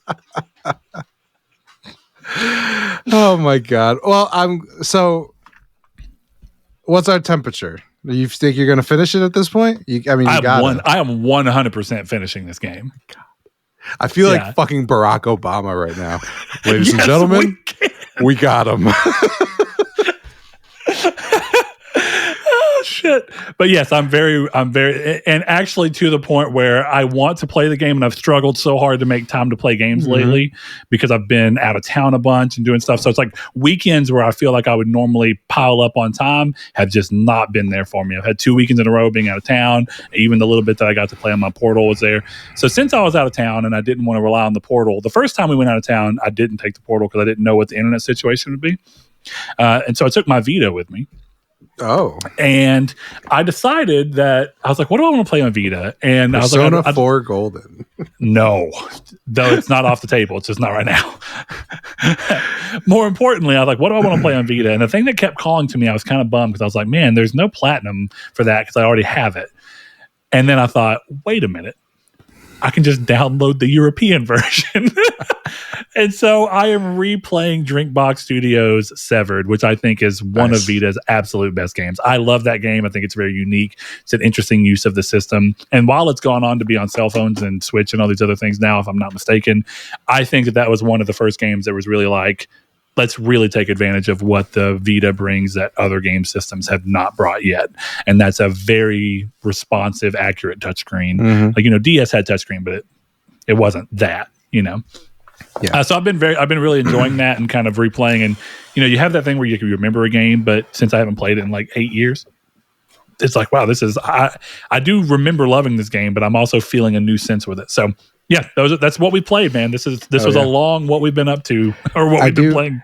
I do have one confession. And I feel like it's time to say this. I have been feverishly following your progress on Persona through PSN profiles. So you've known before I even update you. Oh yeah, I knew you. I knew you beat the dungeon like last night. Because I'm on PSN profiles a lot for myself, so now I just check mine and then I just update your profile, and I'm like, oh, he got to the third. He beat the third dungeon. So did you know that I got a romance option? No, Did you get a trophy for that? Oh, I haven't got the trophy yet. You haven't finished that yet. Yeah. Well, there is a trophy for getting a romance option, but since she's making me wait, I haven't gotten that trophy yet. Yeah, that trophy will come at the end of the game. Ish, around that time. All right, well, February, so it's pretty obvious when it will happen. But all right, yeah, that makes perfect sense. But yeah, so I just thought like, it's funny where like I'll just go up, boop, boop. And it's been like it was a couple days where I'm like, oh, he still hasn't gotten to that dungeon. What the fuck's going on? And then last night I flipped through it and I'm like, oh, he beat it. Let's go. We're through one more. Yeah. No, I'm definitely going to beat the game. Actually, one of my biggest regrets is I haven't been able to do like I did with like a Forspoken or something like that, where I was just able to throw 50 or 60 hours at it in a shorter period of time. I'm like I said before we even started recording, I'm kind of lamenting the fact that I'm 3.5 weeks into Persona 5 and I've played 60 hours. That feels like rookie numbers in comparison to what I used to be able to pull out. And I don't know if it's those up. Well, I want to have a separate conversation around that. And of course, we're otherwise done with what we've been playing. So we're going to use this as a springboard into a conversation around. I've been really trying to figure out if I've actually genuinely been busier or if my sense of the time that I have as I get older is changing. And for some reason, it's just like I'm incorrectly allocating time, or incorrectly is a strong word, but I'm allocating time to different things. And like, I'm almost wondering, am I deprioritizing games, which is perfectly fine if I am. I'm an adult with a wife and a kid and plenty of things. So it kind of makes sense. But then I started thinking, all October, we were watching, as I mentioned, horror movies that my wife had not seen, or rewatching ones that we thought we'd liked. And so a lot of it was like every night where I would normally get like an hour and a half or 2 hours of gameplay after my daughter goes to bed, that time was taken up by a 2-hour movie and spending time with my wife, which is great. And I would not trade that for anything. But it's like I started piecing together. But then I had the thought, does there come a point to where a section of your life where you have enough responsibilities that kind of coalesce? Am I going to continue to feel like I'm struggling to make time for games? And is my time per week going to slowly dwindle until I am, work's a little different for me, my child grows up enough to leave? It's like, it was a weird thing where I was like, is that a real chance? Is that a real possibility? And I don't know the answer. So I don't know. Do you feel, as you've gotten older, and I ask you because you have a different set of responsibilities than I do, do you feel like your ability to make time for games has changed for you at all? As strictly a consequence of, I guess, age? You know what I'm saying?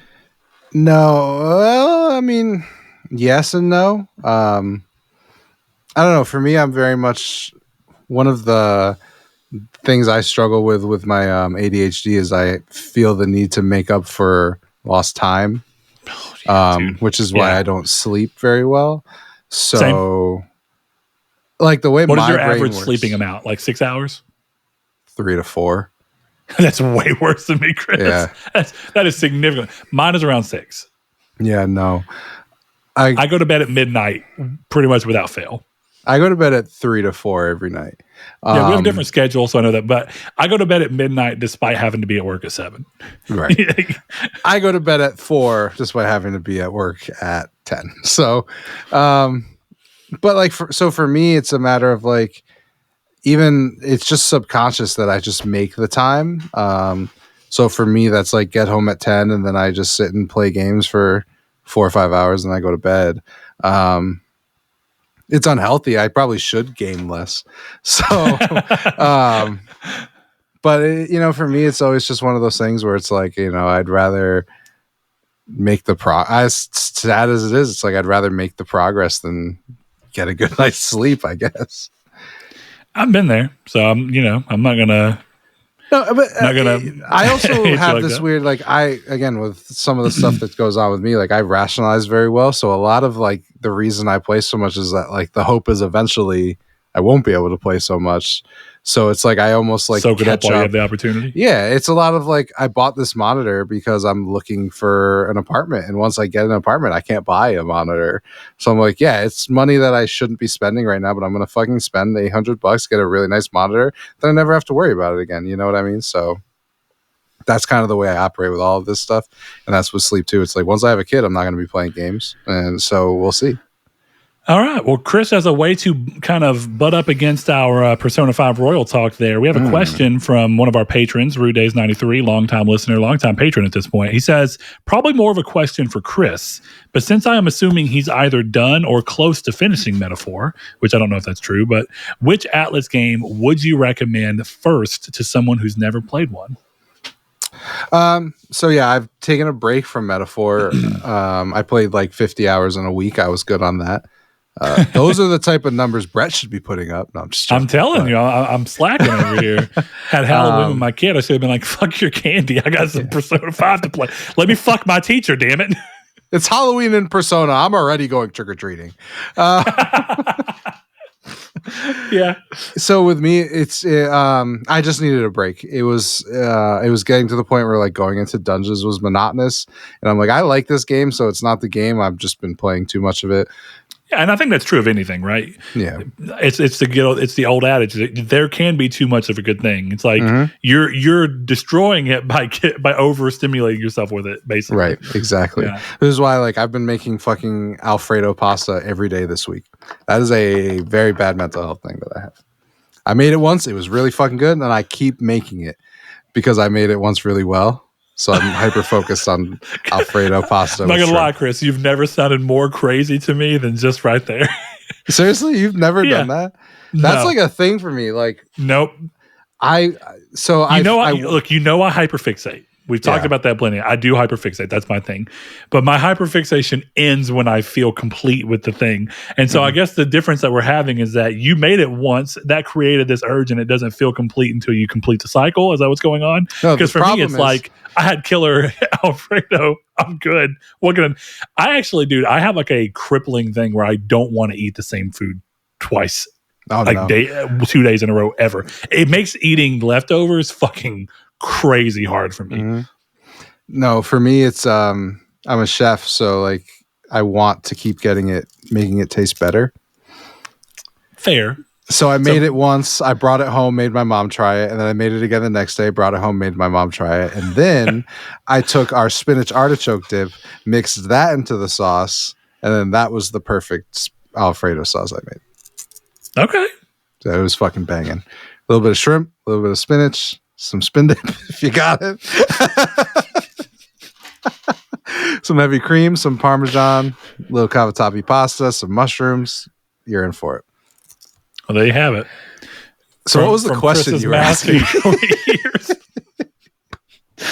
Ooh, which Atlus game would you recommend first to someone who's never played one?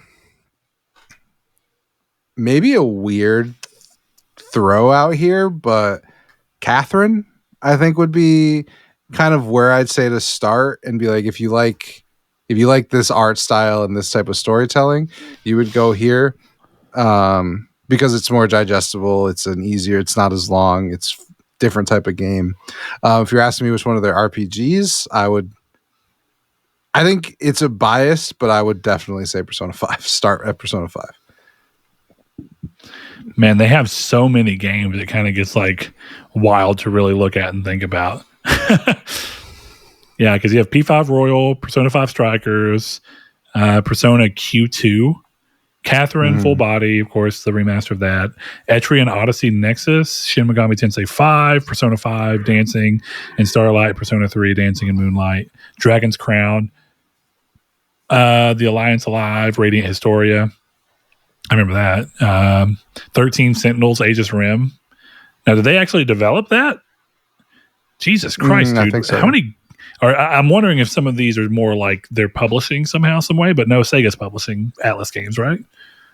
Or am I wrong? I mean, I know Sega is publishing Atlus games, but does Atlus also have its own publishing branch that it can run through?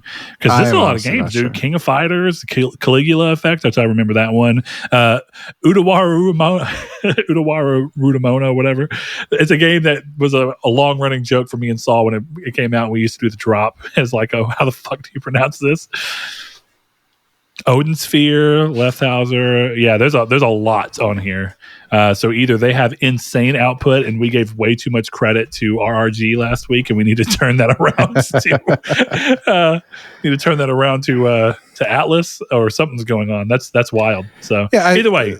So you're thinking Catherine. Catherine, I think if your primary focus is like, okay, I need to like understanding who they are, that'll give you, it's the easiest way to digest the way they tell stories and the types of stories they tell without having to commit to something as involved as a Persona game. Right. But if you ask me, hey, which Persona should I play first? I would say 5.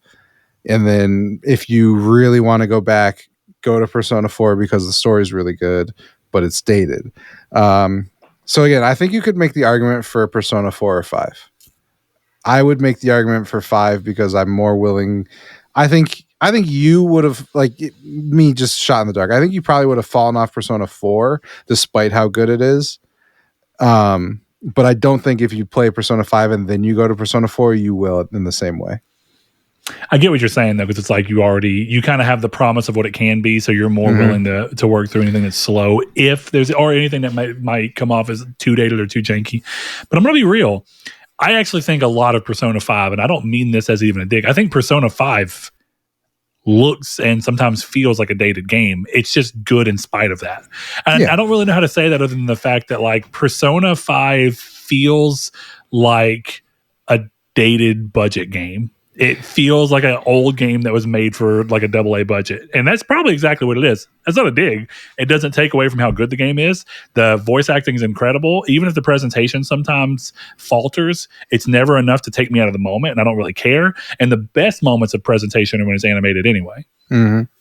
Yeah, and that's why I think you could play Persona 5 and go back to Persona 4, because I think while Persona 5 is more modernized, there's still some of the stuff that's frustrating.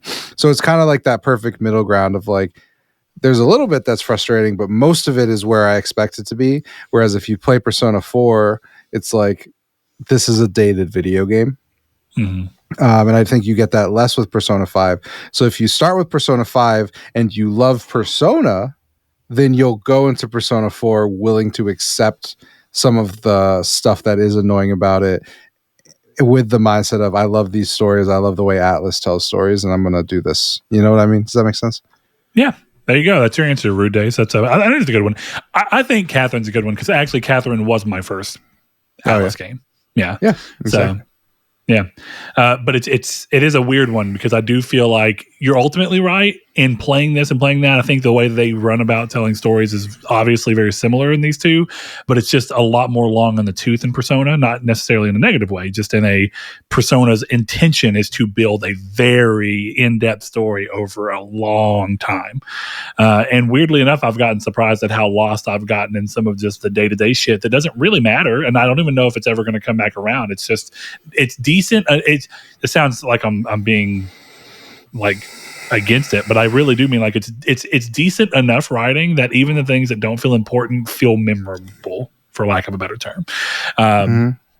So yeah, I think that's an interesting one. We got another one here, and I think the answer is no from both of us, but a question over from Twitter from Sweet Insert whatever it is this particular week, Jones. I don't remember what it is right now. I put Ryan and I don't know.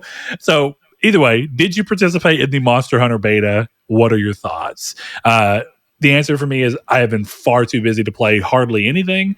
I did not play the beta. I also tend not to play betas because I really like to have my first experience with the game be typically with the full version of a game so that I can ride the wave. And that might sound weird, but whenever I feel really good about a game, I want to continue to ride that wave. It's why I don't like when shows come out on a weekly basis. I have to wait for them to be completely done so that if I watch the first episode of a season and I'm really digging it, I can ride the wave. There have been times where if I try to watch a show in its weekly situation, since there's not a wave for me to ride, it may not be good enough for me to want to come back to it a week from now. And that's a weird thing to say, but it's just a reality. So with a game like Monster Hunter, because I hyperfixate, I want to play it, be like, oh, fuck yeah. And then I want to be able to continue playing it for 40 to 50 hours, maybe longer, until I go, okay, I'm done playing this for now. So that's why I haven't done it. And I didn't really intend to. So I am curious about the game. I will probably look at a little bit of it, not too much. And then I'll just wait to play the game when it comes out and see how I feel about it. I waited quite a bit to even play Monster Hunter Rise. I bought it, and then just other things were taking my attention at the time, so I didn't rush into playing it. I'm not going to play that game. I know you're not. Yeah. All right, so we're going to move into the news for now. First piece of news is more just like a quick cleanup. For anybody who is curious, Horizon Zero Dawn Remastered has been released for PS5 and PC with a $10 upgrade path for the PS4 version already, if you own the game already, and that is available now. So if you want to go check out what that game's about, go that route. If you bought the game and never got around to playing it, this is the ideal way to play it. It does look like a really great remaster effort, arguably pushing past maybe what a remaster should be expected as. And that's cool. I mean, I do think Zero Dawn was a great game. I am curious to see if that feeling holds up if I ever get around to playing this on the remastered version again in a context separate from 2017, but time will tell if I get around to that. Chris, I'm assuming that I know the answer. I know we talked about that you think a $10 upgrade path is a good way to go. You'll probably end up getting it. But really questioning yourself, do you see yourself playing this, or do you think this is just something you'll buy for $10 so that if you ever get the wild hair, you can? I don't even intend to buy it for $10. So, all right, there you have it. No, I'm not going to play it. I shouldn't say no. I'm not going to play it. Maybe, but I have no intention right now of paying for it. So, yeah, I feel you. All right, Next thing up on the news, Hogwarts Legacy's sequel will apparently tie in with the new Harry Potter HBO series. This is from an article over on VGC from Tom Ivan. It says, Warner says Hogwarts Legacy recently topped 30 million sales. Jesus Christ. So the quote from them is, obviously a successor to Hogwarts Legacy is one of the biggest priorities in a couple of years down the road, said Chief Financial Officer Gunnar Weidenfels. Interesting name. David Haddad, president of Warner Bros. Interactive Entertainment, echoed that language in an interview with Variety, saying that it's a very big priority. The rest of this quote is, the rest of the company was very curious about what we helped to unlock with Hogwarts Legacy last year, and that they are aiming to have some storytelling elements tie into the HBO series that arrives in 2026. Now, the question becomes, is that a reasonable window to expect the next Hogwarts Legacy game, 2026? Looking at general development time for games right now, that's not too outside of the window, but it might be a little too soon. So, Chris, what do you think of this? Do you think this is the right call? You know, a lot of companies have been kind of working in this. How do we make everything tie in better as a cross-media IP? And of course, Harry Potter can do that. So, do you think this is a good call, bad call, or do you think it's all in the execution? Well, I think it's all in the execution, but I think what people are going to find, and whether you're disappointed in this or not, depends on if you're intelligent. They already have the full map for this game. So I don't actually think 2026 is that crazy, because they're still going to use Hogwarts. In a game called Hogwarts Legacy, yeah, you're not going to be straying too far away from Hogwarts. So, yeah, I think unless you're like genuinely upset that they reuse assets for some reason, like the game will probably be out pretty quick. I could see that, but this comes into a conversation, and I'm not saying inherently that it's bad, but this comes into a gut feeling that's similar to what we talked about before, where there is just an inherent fear is a strong word, but I'd say that there's an inherent worry within me that I will feel the game is too similar. And even though Forbidden West is, and this is a weird thing, Forbidden West had an entirely new map, it still felt too similar. But one of the conversations we had a long time ago was about, is there a worry of Spider-Man starting to feel a little too repetitive, continuing to stay in the same New York map? Definitely, since they seem to be on this idea of releasing a Spider-Man game, if they can, every 2 to 3 years. And of course, I know your big contention is they're never going to take him out just because of who the character is. And while I ultimately agreed with that, and that is ultimately what we got, clearly with Spider-Man 2 being our third game, taking place in basically the same city, thankfully expanding it some and giving us some new areas and some new ways to navigate over water. But yeah, I do wonder, is that for the best here? And that comes alongside a question from one of our listeners. So Jason G over on Twitter said, with unconfirmed confirmation that a sequel to Hogwarts Legacy is in development, what are some things you would like to see in a sequel? And my immediate thing there is just, I guess what I'd like to see in a sequel, it's more conceptual than anything, but I would like to see that I don't feel like I'm treading the same ground in the sequel. And I'm curious to see how they approach that, because clearly any game that reuses a map has to approach that. Chris, do you have any immediate? And I come to you with this because as much as I know you really liked Hogwarts Legacy, you fell off of it and never returned to it to beat it, correct? Mm-hmm. That is correct.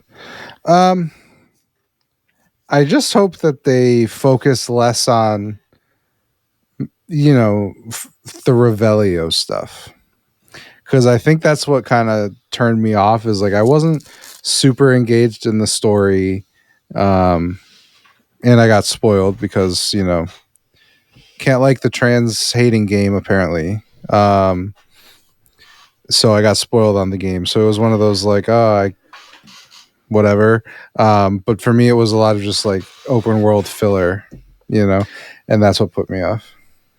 I'd agree. I think that, and don't wrong, I returned to the game and ended up beating it and really enjoying it. But I ultimately do feel like the general problem that a lot of these games have when they're very open world like that is just a sense of an aimlessness to their pacing and to their design. And it is, like you say, it feels like a lot of that game is just running around and hitting Revelio every 30 seconds to hope that you see something and get it. And I don't know what, that just doesn't, like, I'm not going to say it's not fun for a bit. It reminds me a lot of my time with Saints Row 4, a game that I'd never fully beat. But the first time I played that game, I thought, this is really fun. Bringing these crazy superpowers into the crazy world of Saints Row.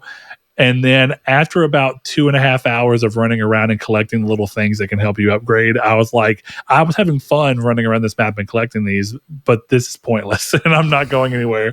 And it started to feel like filler and kind of drivel. And I fell off the game really hard and never beat it. Mm-hmm. And so that's a worry you have with any types of these games. And so I guess I know it sounds bad, but really a sequel for me has worries in the fact that how are they going to make it not feel just more like the very first game, which I thought was great, but I don't know if I can survive wanting to beat all the way through again unless they can either do something genuinely crazy with the story and really pull us in.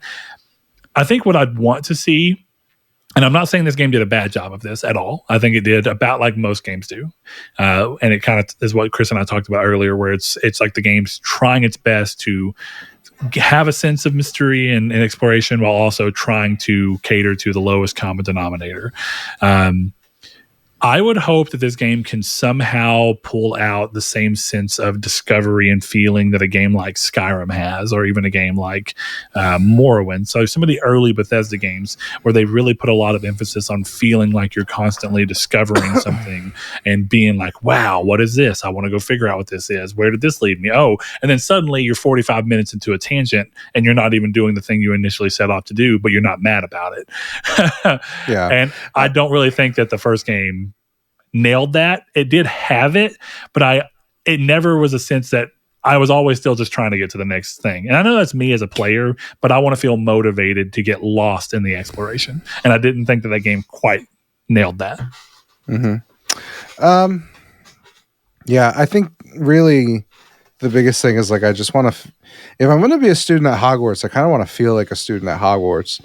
And it's not to turn every game into Persona, but like, you don't really have relationships with your fellow students, like with your teachers, really, outside of story stuff. So, like, I kind of wish there was more of like, if you're setting a game in a school and like none of the students matter, why are you setting it there?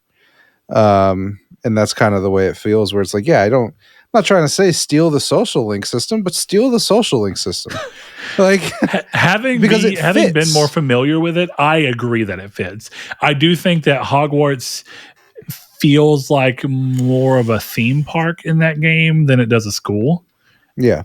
I don't mean that as a terrible thing, but it does feel like, why'd you call this Hogwarts Legacy? And I know it has to do roughly with Hogwarts and it plays into all this. I get it, but I don't know. It did feel like the school took a back seat. And I understand it's a struggle because I don't know how you make a game. It's not like you can make the school also a main character because that's going to be too boring. You've got to find this right balance like a game like Persona does, to where you enjoy the slow moments of connecting with people and having all these characters in this writing, and then also have the fun of combat and wanting to explore outside of the school. But something I do want to note is I agree with you, Chris, that the students feel like, like they don't really matter. But I think what it is it's all about the illusion. Honestly speaking, I think Persona does a good job of giving the illusion that the students matter and that you're talking to them and doing all these things, because they put you in situations where you're surrounded with them. And even though what you're doing doesn't really involve them, they feel like part of what's going on. I'd say 90% of the students in Persona games don't matter, or at least in Persona 5 do not matter. They're there. The game just does a lot better job of making you feel like they're important and like they're part of the world, because the school is a very primary factor of it.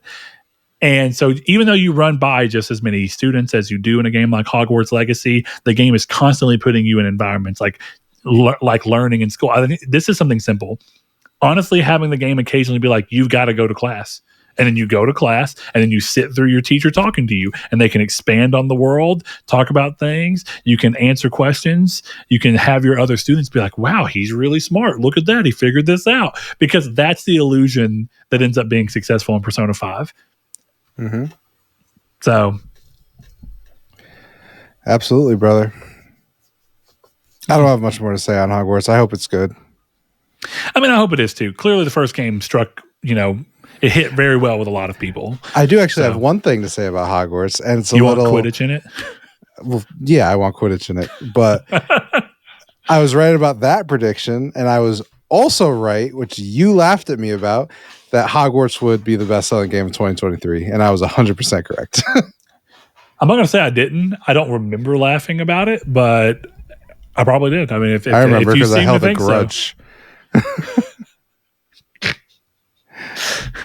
That motherfucker. Look who's laughing now. Show that little bitch. I done got it right. Yeah, I will tell you, the reason I know that I could have said it is because I still to this day think it's crazy that Hogwarts Legacy outsold Call of Duty. It's fucking wild. It's Harry Potter. Yeah. It was obvious. And it was a bad Call of Duty. It all kind of coalesced. I'm also going to say this. I think part of what got me is that a lot of other very big franchises that should have games that sell really well have a history of still not doing so. The Lord of the Rings, there's a lot of Lord of the Rings games. Some of them are really good. Some of them are not so good. Same as Harry Potter, right? There's some older Harry Potter games that just aren't very good. Chamber of Secrets is fantastic. And when you look at it's kind of like how randomly EA had some banger movie tie-in games. Like, dude, Lord of the Rings, Two Towers, PS2, killer game. Holy shit, that game was incredible. The Deathly Hallows Harry Potter games is basically just Gears of War with wands. It's sick. Which is also insane. It's awesome.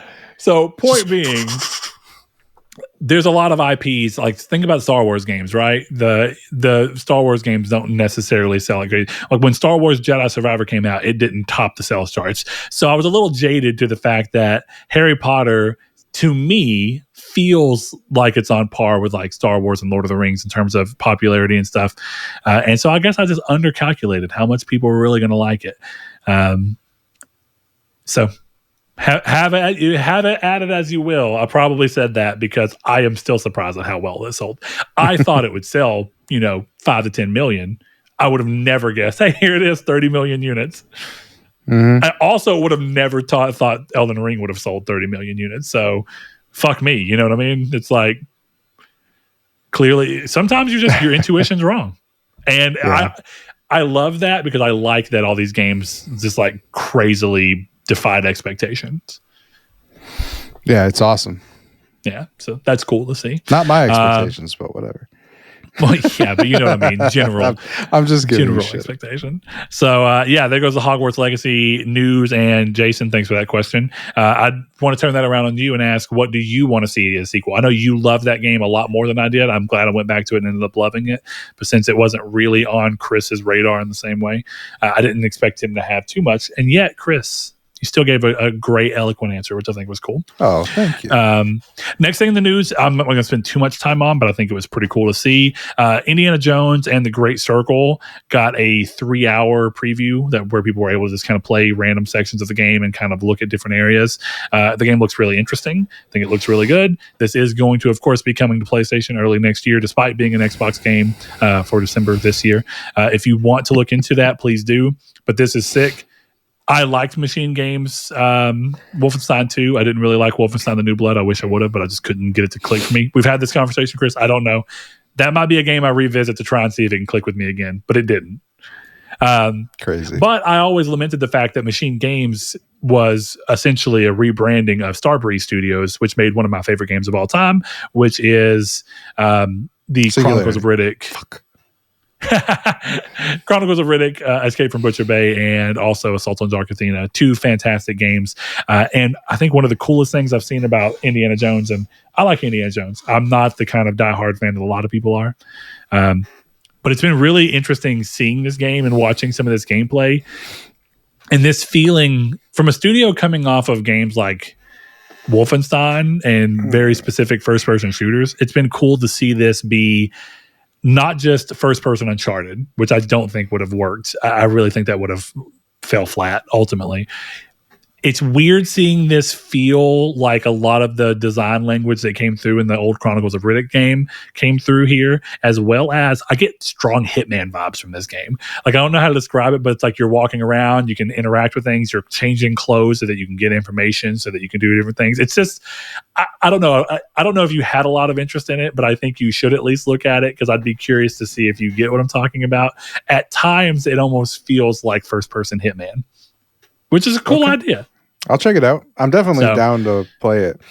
Yeah, in the long run. Yeah, so if you are at all interested in that game, since it's going to make its way to PlayStation and you listen to this as a PlayStation player, go check it out. I think it's worth getting a good feel for what the game is going to be, so that you can see if it's something you want on your radar. If I'm not mistaken, it's like March or May of next year. It's not too far down the line for you to be able to play it on PS5 with PS5 Pro enhancements. So RIP Starbreeze, but cool to see Machine Games. Also, did some reading. It turns out that some of the people who were head development and designers for the Riddick game returned to Machine Games for this game, which I thought was pretty cool. Yeah, that is dope. So there you have that. Next one, and I think Chris put this in here with good reason, with Dragon Age coming out and being a seeming success for Bioware, I think a lot of people are excited to see what's coming next from Bioware and their return to their other very popular franchise, arguably more popular franchise, with Mass Effect. And so Bioware suggests that Mass Effect fans should temper expectations for N7 Day. And this is once again over on VGC from Tom Ivan. The studio says, quote, "This year will be quieter," end quote, because of Dragon Age's launch. And I think this is one of those things where it's easy to let your excitement get the best of you. But I think anyone taking a second to breathe and kind of use their mind would know that considering the N7 Day is so close to the Dragon Age release, that they are not going to want to muddy the messaging and marketing around their current release that's still very new, in an effort to strongly tease a game that's probably still quite a bit away. So Chris, you're a big Mass Effect fan. I know you're very excited for the return to Mass Effect. Does this surprise you? And more importantly, when and what do you hope to see from BioWare when they do kind of delve more into what the next Mass Effect is actually going to be? No, I mean, I think for me, it was just, I put it in here because, hey, nothing's coming. But in terms of what I want to see, God, I don't even know. If I had any choice, like, it would just be like, as dumb as it sounds, like, I just want to see a good game. Let me kind of ask you this, because I've never been as big of a Mass Effect fan as a lot of people. I really like 2. I just never got around to playing 3. I played about half of 1 before its insane bugginess on 360 just had me stop playing it.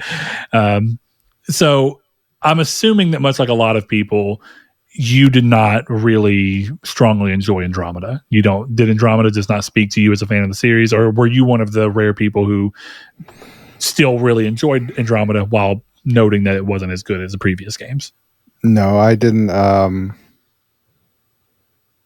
didn't like Andromeda very much. So what about Andromeda? I guess that's what it is what are you hoping to see out of seeing something new? If they were going to showcase, and this was their one time to kind of get you over, what would you want them to focus on as opposed to what they did in Andromeda to kind of pull you and go, okay, yes, it looks like it's strongly likely that they're back. And this series is going to be a return to form as the conspiracy theorist. Yeah.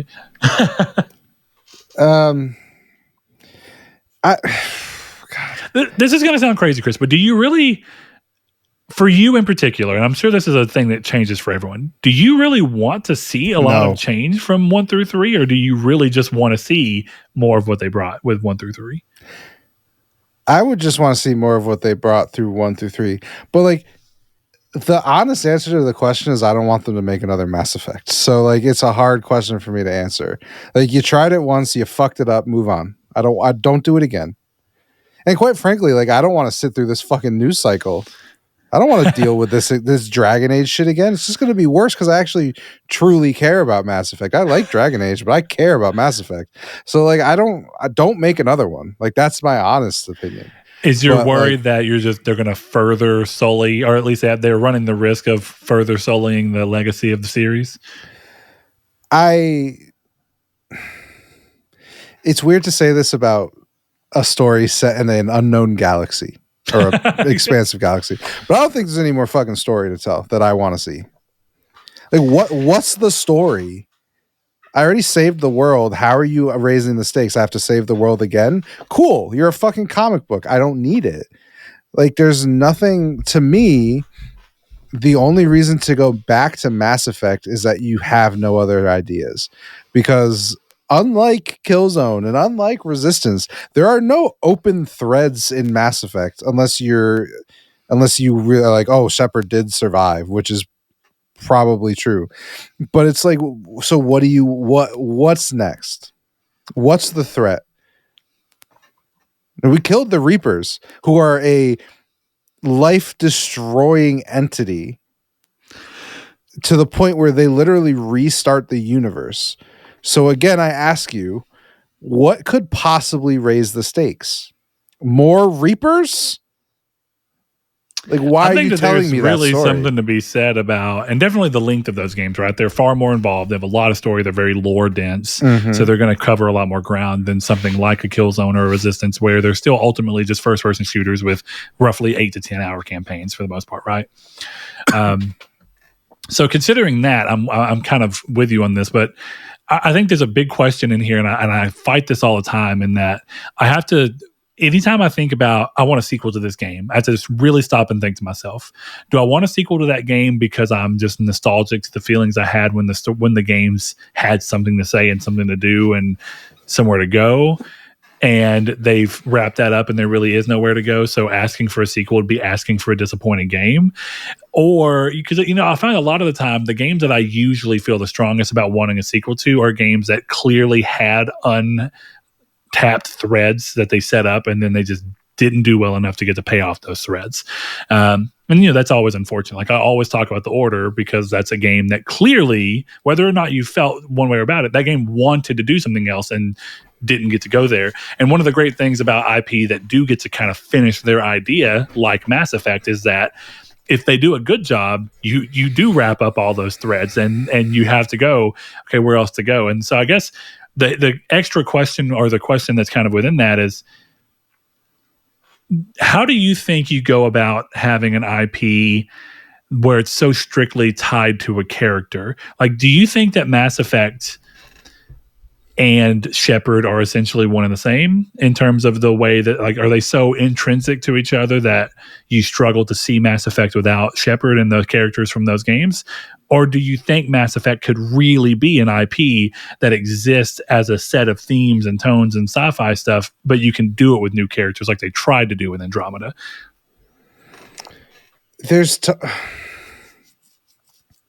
You can do all of that stuff. And I'm not even saying that like a new Mass Effect would be bad.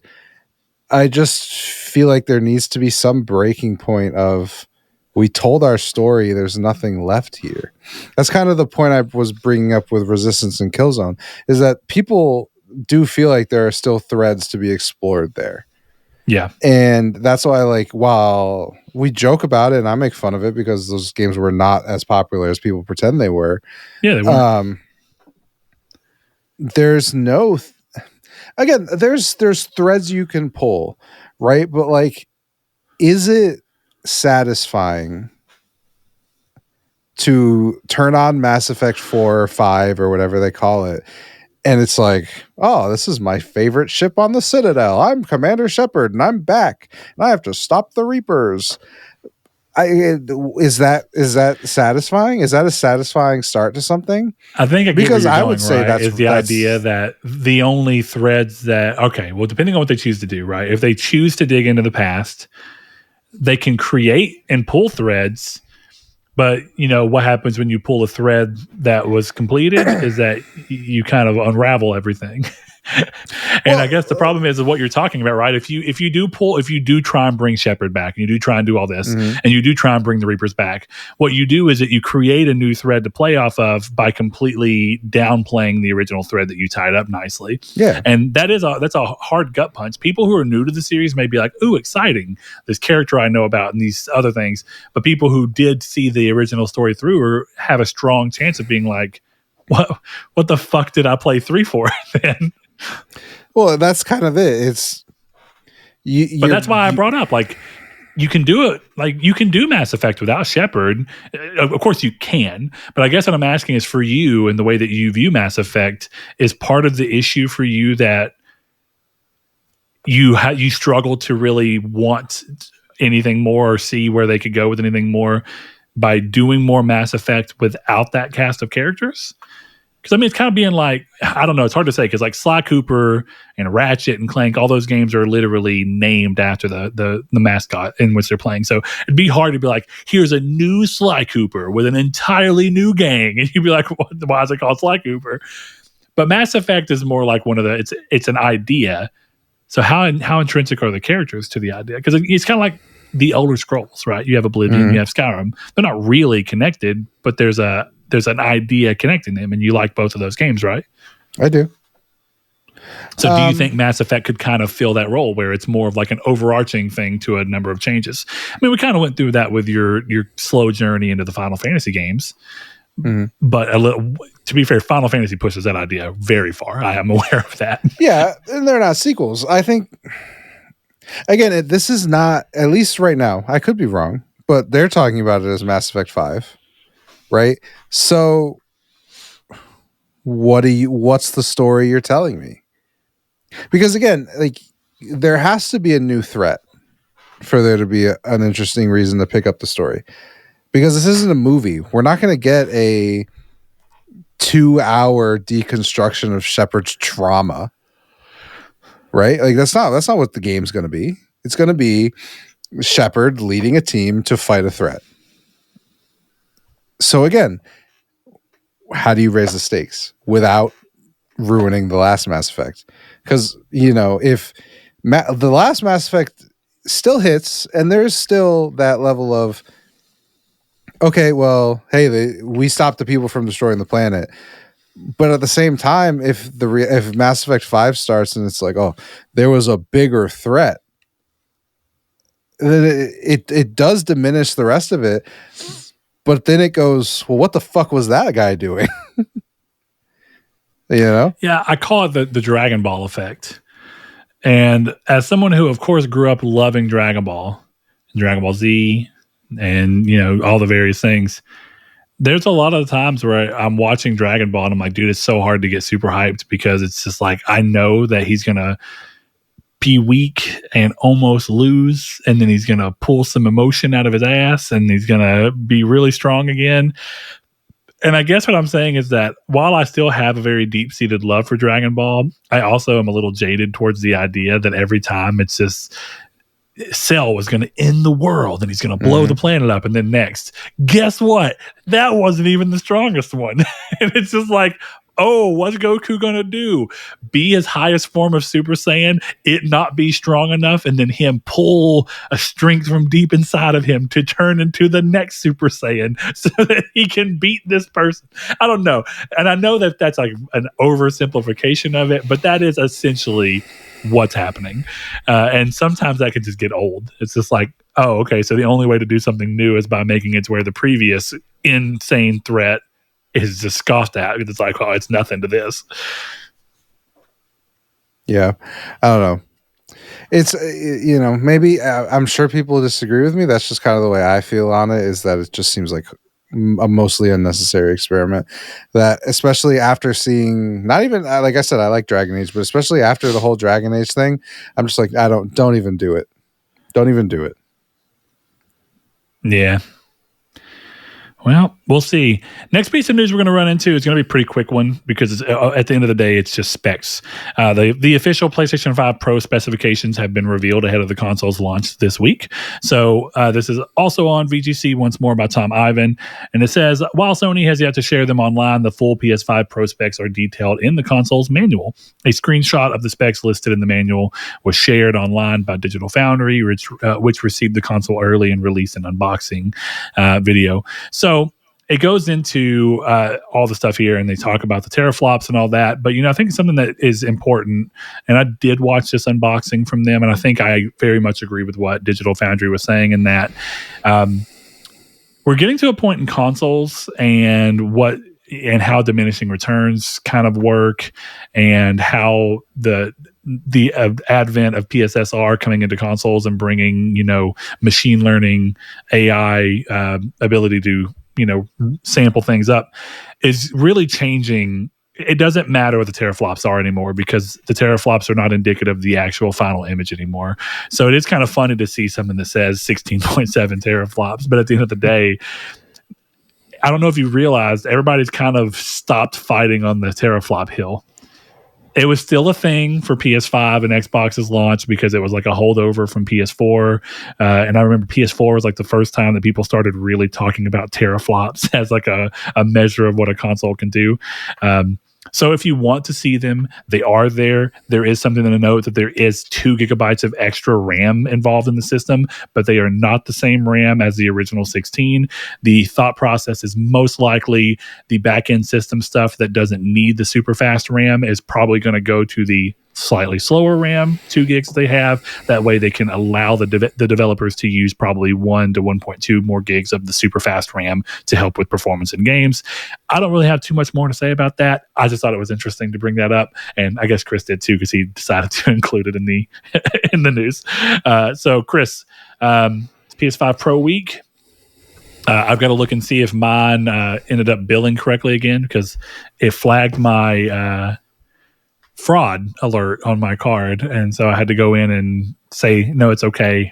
I haven't, last I looked, nothing looks like it's shown that it's ran the card again, but it also hasn't said it's been canceled, so we'll see if I get one when I'm intending. I hope you do. Yeah, I hope that your deal comes through. So do I. Looking forward to that.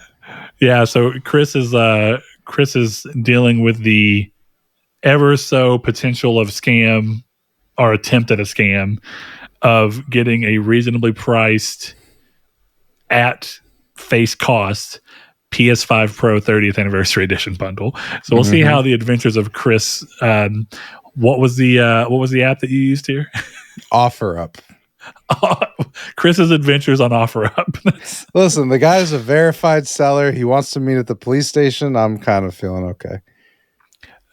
Anytime I sell locally, I'm usually like, bro, we're meeting at the police station. Absolutely. You're not gonna gap me up in the Walmart parking lot. Yeah. Over a fucking PS5 Pro. Well, it's even, what's worse is that the chances that they're going to do that over a fucking like $50 headset or something stupid is even lower. But it's not impossible. You know what I mean? True. Here's the thing. Do I still even want to get a gun flashed in my face and be like, hey, give me the headphones or some shit's going to happen? Because then I'm just going to be pissed. Like, that's $50 I could have had. I've obviously never been in that position, but part of me wonders if you just looked at the person and were like, if you're going to shoot me over headphones, you might as well just fucking do it. Like, would they shoot you? Like, I don't fucking know. If you're really going to kill me over $50, these are fucking skull candies, dude. Like, go for it. Fucking do it. Like, dude, are you going to kill me for headphones that you could steal from Walmart way easier and with way less of a penalty? Exactly. Just run. You'll be fine.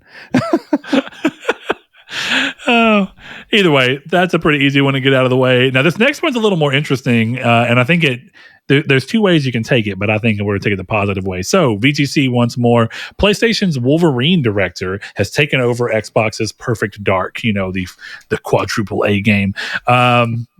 So, Ratchet and Clank leads will now helm Insomniac's Marvel title.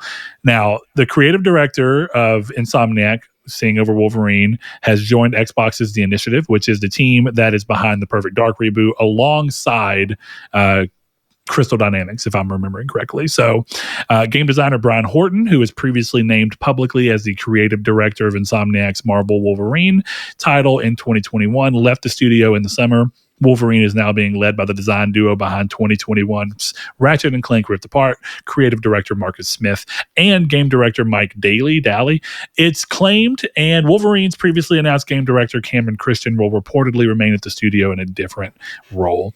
According to Game File sources, a change in leadership for Wolverine is a result of creative decisions around the game. The game's previous creative director Horton, who had previously helmed Marvel's Spider-Man Miles Morales and 2015's Rise of the Tomb Raider, here, has joined his fellow Crystal Dynamics alumni at Xbox's The Initiative. I don't want to go too much more into that, but I'm curious to see how this is going to go.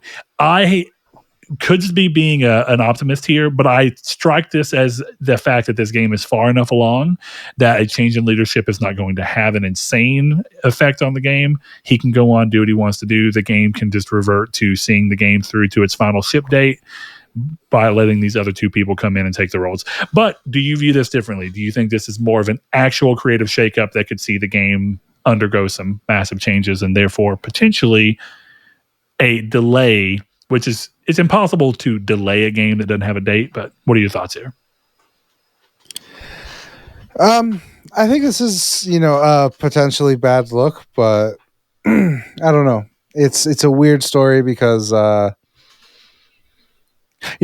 I don't have too much to say about it, and it's strictly because this is news from last week, and I listened to people talk about this already, and I don't have anything to say that they have not said already.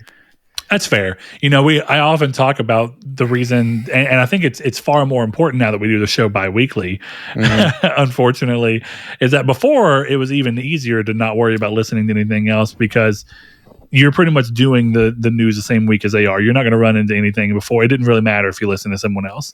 Now you might actually listen to someone before we get around to a topic, and then you get this problem of, am I just parroting what I heard somewhere else? Am I giving anything new? Am I giving my own take on this? And I get that can be hard. And that's the thing. The take is just, it looks bad, but it could be fine. People responded negatively to the leaks, so maybe they're going back to the drawing board and making the game as good as possible, and he was not the person to lead it, because I think they said creative decisions. But again, and it does say that. Yeah, it's not an original idea, so there's no real...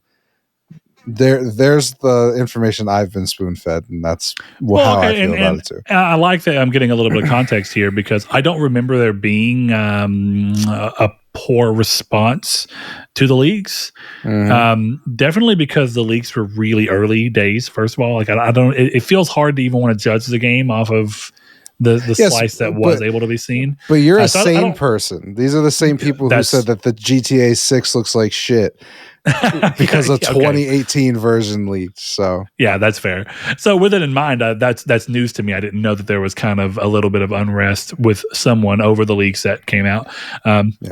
Which part of the reason I think that that's a wild thing to throw out there, and I know this is not your position, but I think anyone looking at that and who got this information, this was not the game in a state that was intended to be shown to anyone to communicate what the game was going to be. We have no way of telling how whether or not the leaked things that we're seeing are even still a part of the game or ever even became a real part of the game. That might have just been video showcasing a specific idea that they wanted to see through that never made it into the final version of the game or was never intended to.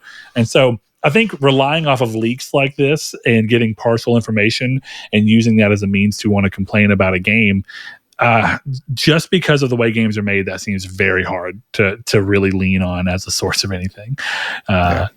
So it's a lot different than complaining about the trailer look of what Sonic the Hedgehog looked like, and you get what I'm saying. It's like they're very different things. So maybe not. I think that you could very easily see this as a biased opinion towards PlayStation against Xbox, in the sense that I very much view this as something that's probably Wolverine is far enough along that it doesn't necessarily need a new creative directive to come in. And maybe it does, maybe it doesn't. But I don't take this immediately as worry towards Wolverine. But this does make me curious of what this is going to look like for Perfect Dark, a game that was already quite a bit away from what we understood. Does this mean that game's even further away now? Or, what does this change mean for the Initiative side of things, not the Insomniac side of things? And I say that because you could argue that it's just using the fact that Insomniac has traditionally very good game direction. Their development seems to go well. They have really good tech, and the games come out and they do pretty well. The Initiative does not have a track record for us to speak of and to look after, and so we're having to rely on a lot of information. And so far, it doesn't seem like this game has necessarily done well under the Initiative, which is why Crystal Dynamics had to come in. So this feels, if I was going to say it's damning towards anyone, it feels far more damning towards the initiative than it does Insomniac. Yeah, I would agree with you. Yeah. So, yeah. So we'll see what ends up coming of that. But at the same time, there's cool things to be had about what the way Xbox is approaching game development. Going back to what I recently said about their, and I know that this game kind of existed before Xbox's involvement, but I'm really happy to see that Xbox seemingly didn't choose to stifle or stop Bethesda from making Indiana Jones the way that they did. I don't think that necessarily screams an immediate, modern, obvious AAA game that's trying to get everybody in. I think the game looks more unique, and I think it'll end up doing well for it. So, yeah, maybe this will be another example of Xbox kind of letting people develop something that's going to end up being really cool. And it works within their budget constraints of what they expect versus what they get from Game Pass. So we'll see. Yeah, hope so. All right, next thing up on the news docket. We don't have too much more. I'm going to put this one in first. And this is an interview recently with Sean Layden. So ex-PlayStation boss says platform holders must do more to restore the AA games category. So Sean Layden wants console makers to foster games between GTA and Among Us. So this is on VGC once more. And it says, former PlayStation executive Sean Layden has said that platform holders must do more to, quote, reconstitute a AA category of gaming, end quote, as the cost of creating blockbuster games continues to increase. Layden, who during a 30-year career at Sony served as CEO of SIE America and chairman of Worldwide Studios, told VGC at Gamescom Asia that platform holders such as Sony, Microsoft, and Nintendo must do more to foster games, quote, between Grand Theft Auto and Among Us layer.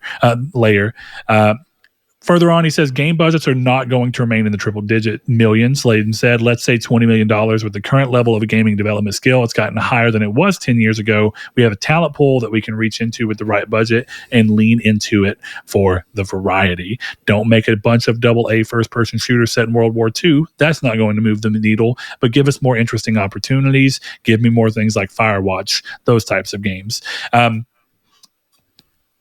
I think this is an interesting quote because I think this pairs really interestingly with something that Jason Schreier.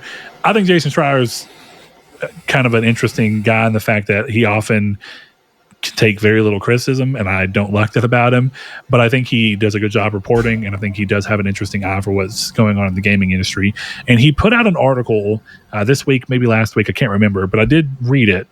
And it was talking about how a lot of long-running game developers are breaking off from big studios that have become too bloated, and they're making their own studios with smaller teams aiming to make AA to AAA games that are more reasonably budgeted and less hands working on them so that their teams can be more flexible, take more risk because of the lower budget, and ultimately make more interesting games, hopefully. And they talked about making development fun again because a lot of games, one of the examples was a Starfield developer who left back in 2022, who was saying that about half of his work time was spent in meetings trying to keep everyone on the same page, and then the other half was trying to develop a game that was constantly moving a needle as to what it wanted to be. And they were mentioning that now with where he's working at, the same developer is able to do some graphics work, play test the game, fix a problem, come back in and say, hey, I thought of this, what do you want to do with it? And do all of that from themselves with a little bit of autonomy and cut out a lot of the stuff that's making games so expensive. And I say I have a lot of interest in that because one of the things we got in a recent, one of our recent comment sections for one of our episodes is talking about how the market for single player gaming seems to be shrinking, not even just plateauing, alongside a growing market for live service games. Now, of course, I have not been able to check and see if that's actually true, but if we want to go through a second and say that that is true, I don't think that it's necessarily fair to look at the fact that the market for single player games is shrinking. I think what's happening is that AAA games are taking so much longer to make. There's so much more money to make because of that, so they're being less risky. And I think what's happening is a mixture of games being less interesting and taking so long to come out is driving people away from wanting to play those. And instead, they're driving themselves towards more interesting titles that come out in the indie or AA space And that's why you see people so excited about things like Hades 2 and all these indie games that do really well. And I think it's because of the ability to make games that are more risky and more interesting. And I think if you can fix AAA games where they come out more often and they take more interesting risk and they either iterate on ideas quicker so that you can see a trilogy happen in 6 to 7 years versus 12, or they're doing something like constantly doing something new, I think that you can see a return in that market growing from people actually having interest in it once more. But I'm a little different on that. So, Chris, what do you take of all this? I mean, do you have a thought process on? No, I mean, I've been saying for a lot of the show that I think that Sony should be looking at getting smaller studios to make smaller games, even if it's been specifically through the lens of, I think they should make smaller games to put on PS Plus for the people there. I don't know. I think this is accurate. I think we definitely do need more AA games. I think even in terms of looking at the question or the comment we got, like AA games, I don't think sell very well, but like Metaphor sold like what, 1 million in a day. Like Silent Hill hit 1 million. Like all these games are selling. But it's like you said, when budgets are so high that 1 million sales or 3 million sales for basically a launch title on a new console isn't good enough for you. Like that's when that's why I think the AA space is very important. Like there is, to me, it doesn't make sense that, well, look, I was about to contradict myself a little bit because I was going to say it doesn't make sense that there isn't like a Horizon Metrovania or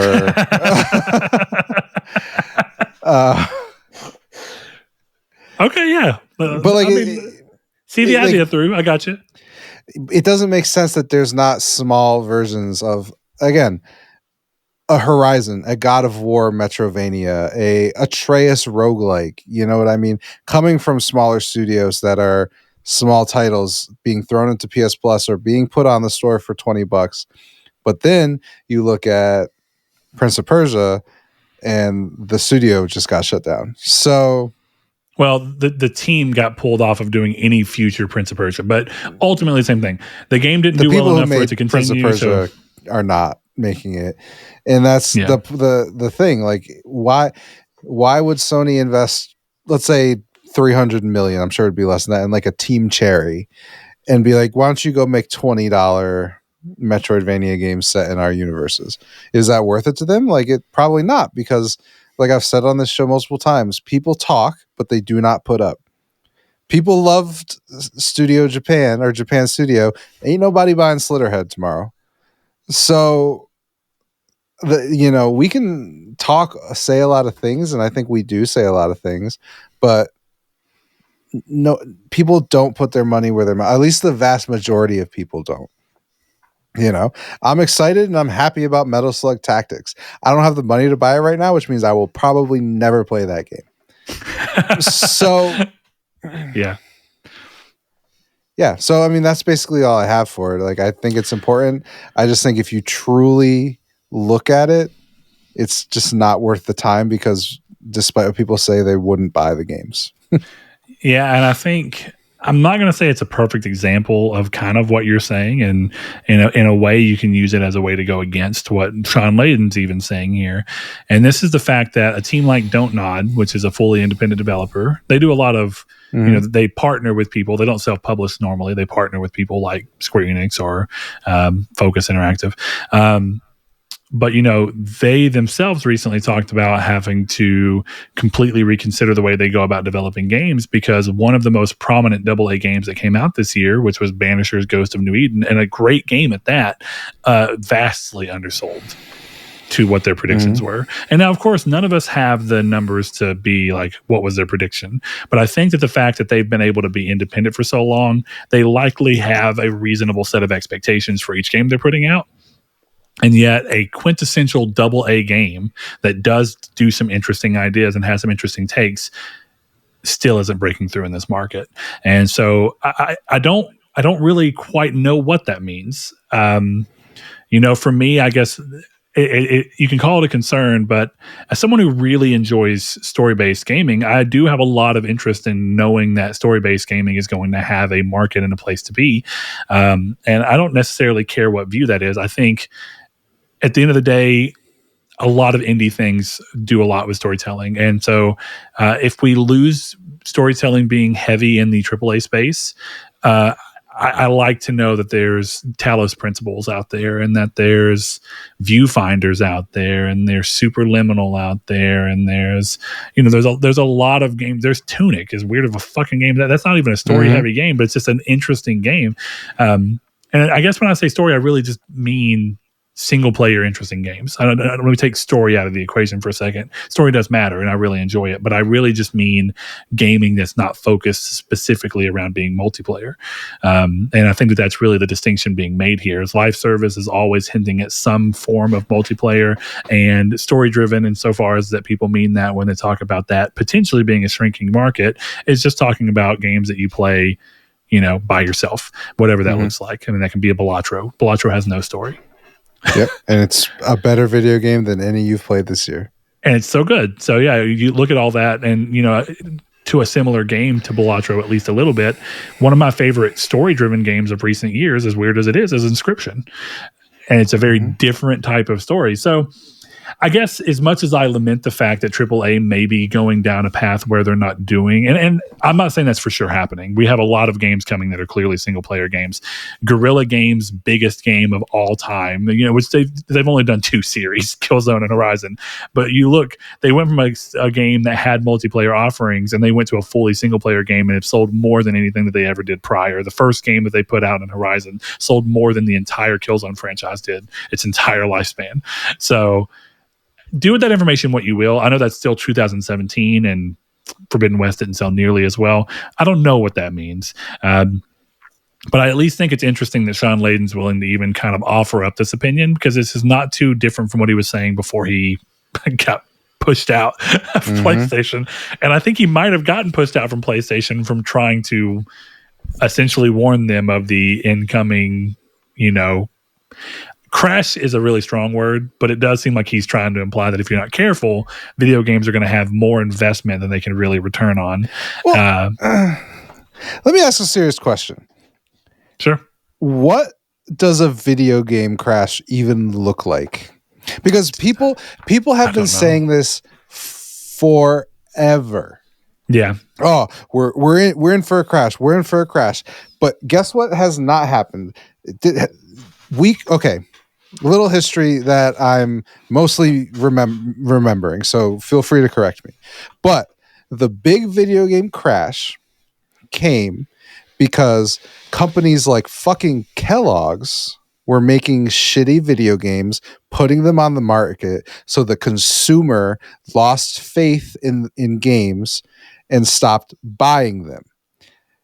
So that means the simplification, but it's not far. It's a simplification. It's not far. Course, it's too many games that had no real sense of quality were hitting the market, on top of too many people trying to provide bespoke individual consoles. So you had Magnavox trying to throw their hand in the ring. You had Jaguar trying to throw their hand in the ring. You had all these different companies trying to make their own console and get on the thing, and having vastly crazy versions of quality. And so what it was is there was a lot of ways to spend a lot of money on gaming, but no way to ensure that investment had any kind of long-term health. Yeah. Right. So that's why there was a trench of ET games, because they printed so many that they literally just had to throw them away. Yeah. So the reason I say that is because that crash, money was what was going down. Okay. The money is only going up. So what are we talking about with a crash? Yeah. And I think that this goes without saying, but in case you don't realize, I think that I am not actually implying there's going to be a crash. No. But more importantly, just saying that I think that what he's trying to say is that if you're not careful with your actions, you can lead towards something that can eventually cause a thing where I was going to say this is a great way to transition into the next piece of news, because you end up spending $400 million potentially. I don't know if I believe that number. I really, truly don't believe that number. But for the sake of this argument, you spend $400 million on a game that goes absolutely nowhere. Concord is clearly not ET in terms of what it indicates for the entire gaming market. But if you do not think that there's a landfill out there with, with fucking copies of Concord in it right now, that's probably actually the case. Oh, just definitely. throwing that out there. So, in a weird way, Concord is ET, but not with the same level of severity to what the actual industry has going on. Yeah, it's because we're mostly digital now. So,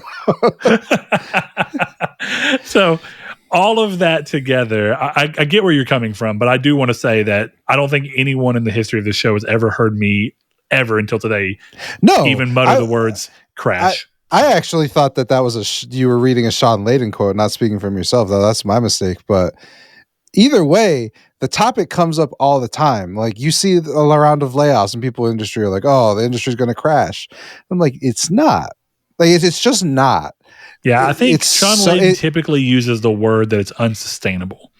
And I think that it's a word that carries a lot of weight, but I don't think it carries the same weight as a word like crash does. Okay. Because unsustainable just means that you are eventually forced to be like, I do have to change this if I don't want to go under.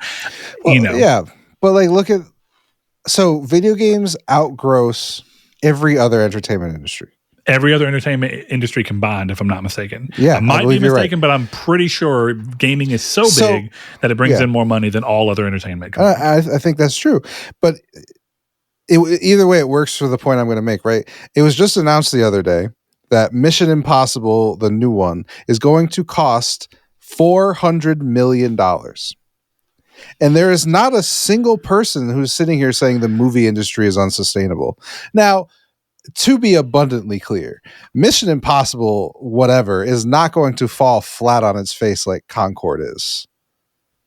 Also, Chris, I want to offer this up as just a point of context within this. Mm-hmm. I think you're ultimately right, and your point is right. But in case someone wants to go, well, there is an actual concern about the effects industry, which is very closely tied into movies, and that the way that the effects industry side of the movie industry is going is that it's driving prices down and quality down because of how much competition there is. So throwing that out there as just a reference point of trying to get more work. The industry it's almost the exact opposite problem of gaming, weirdly. Yeah. And that's, I guess the point I'm making is that a smaller industry can sustain $400 million. Yeah. And I know that Mission Impossible is going to be successful, but, Hollywood darling Zachary Levi just put out The Great Purple Crayon. And so like, there are duds in all of these industries, big budget, small budget. Joker 2 just lost a ton of money. Yes, it did. So I hate to say this because it sounds insensitive, but I feel like a lot of the conversation around gaming is, and especially this whole it's falling apart thing, is coming from, well, there's a lot of layoffs. And the reality is there's a lot of layoffs because they overhired.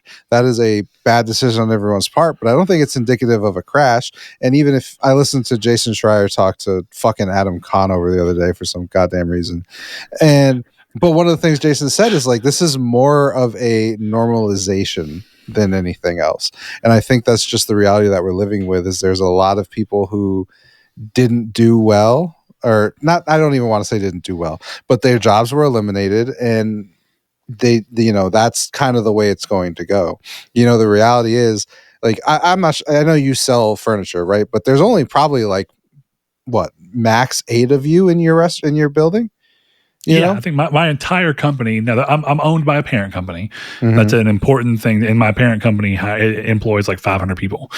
So that's very important. But technically, the company that I work for and the name that I work for, my company is maybe 10 people total. Yeah.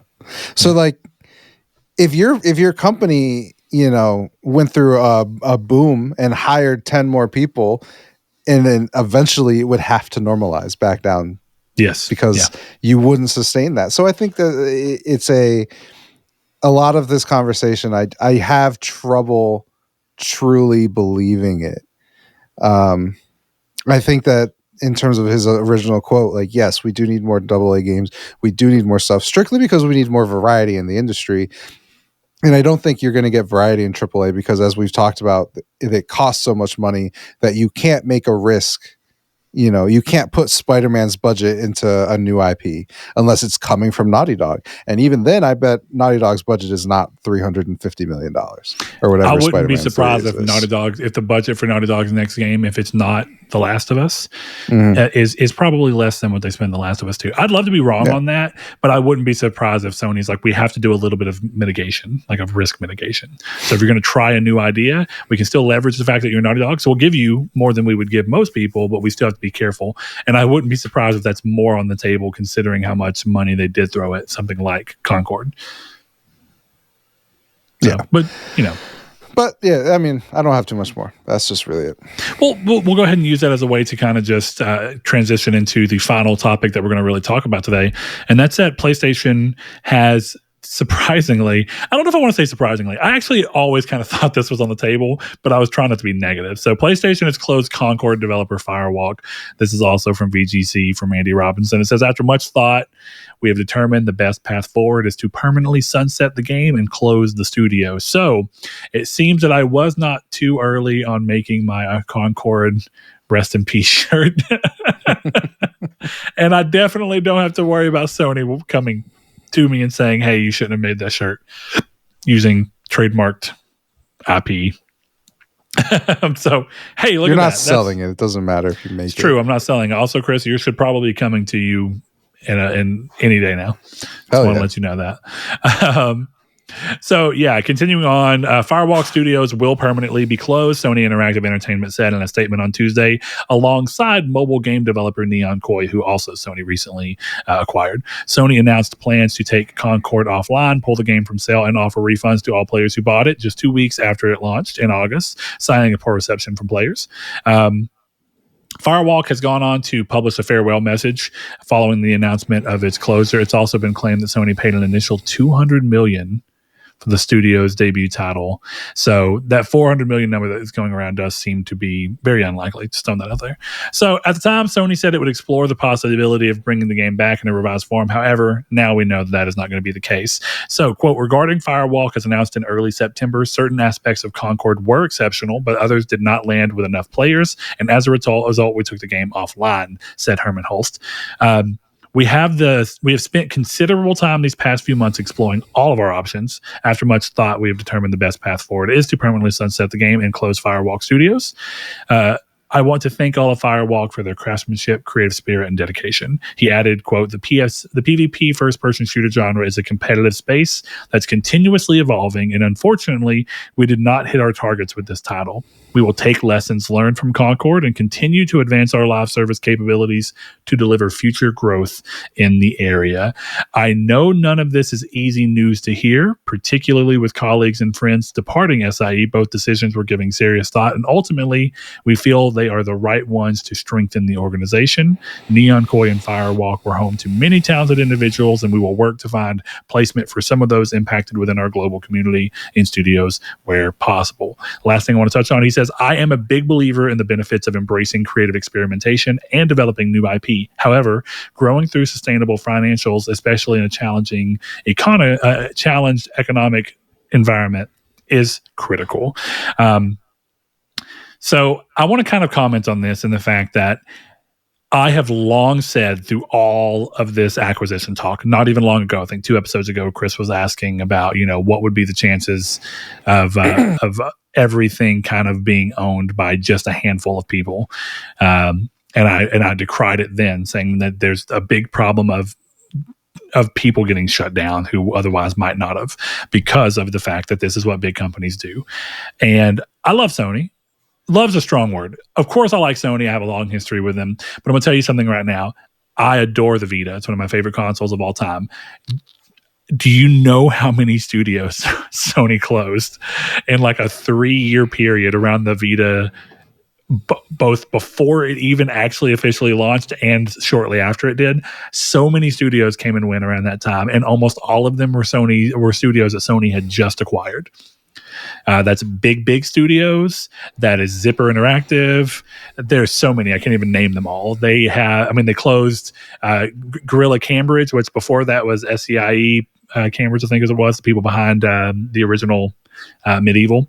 So if you start looking at stuff like that, Sony has a really big history of trying to make big changes, pulling in a lot of studios, and then quickly shuttering them. They did the same thing with a number of studios that were working on other Vita games. Like, if I'm not mistaken, I think that they had bought the developer behind the game that was going to be a PS3 Vita cross-play title called Lair, and it was going to be like a Diablo dungeon-style game. So yeah, this is nothing new.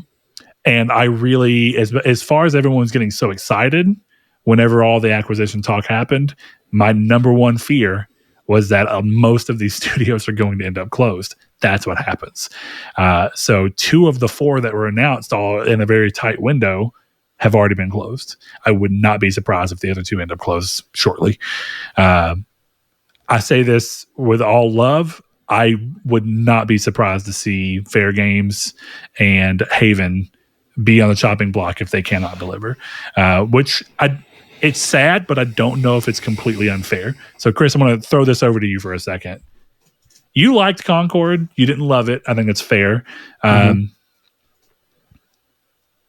Did this follow kind of what you expected? I know you and I had discussions behind the scenes. It's what we thought might happen. And I never really heard this one from you. You always seemed kind of, it's going to come back. I guess I just kind of assumed that they wouldn't let it go to waste. So my thought was maybe rebrand, redesign, fucking put it out in a year or 2. But I mean, given how much they spent on it, it just seems like such a lost cause. It's one of those like should have stayed in the draft kind of games, which sucks. Like I said, it was competent. It just didn't stand out. And I still am curious what would have happened if it was a free game. But Herman Hulse knows better than me, I think, or doesn't know better than me. So, yeah, I think I remember saying this to you like right after this happened, is that the biggest challenge I see with coming back with this game in a free-to-play manner, I guess what I'm getting at is I'm with you in that I'm curious to see what would have happened in this game if it were free-to-play, but I mean that in the sense of if it had been free-to-play from day one. I really struggle to see how a game that was so unenthusiastically just mulled over by so many people and failed to connect with very many people outside of a very small few specifically excited players for the series or for the game. I don't see how you take all of the fervor and negativity around this launch and turn it around. I'm not going to say it was impossible, but man, it's like you were talking about earlier. It's such an uphill battle that you have to kind of go through do I even want to spend the time doing it? And do I want to spend more money trying to save this game that ultimately has a bad name now? Concord is not really thought of in any positive way.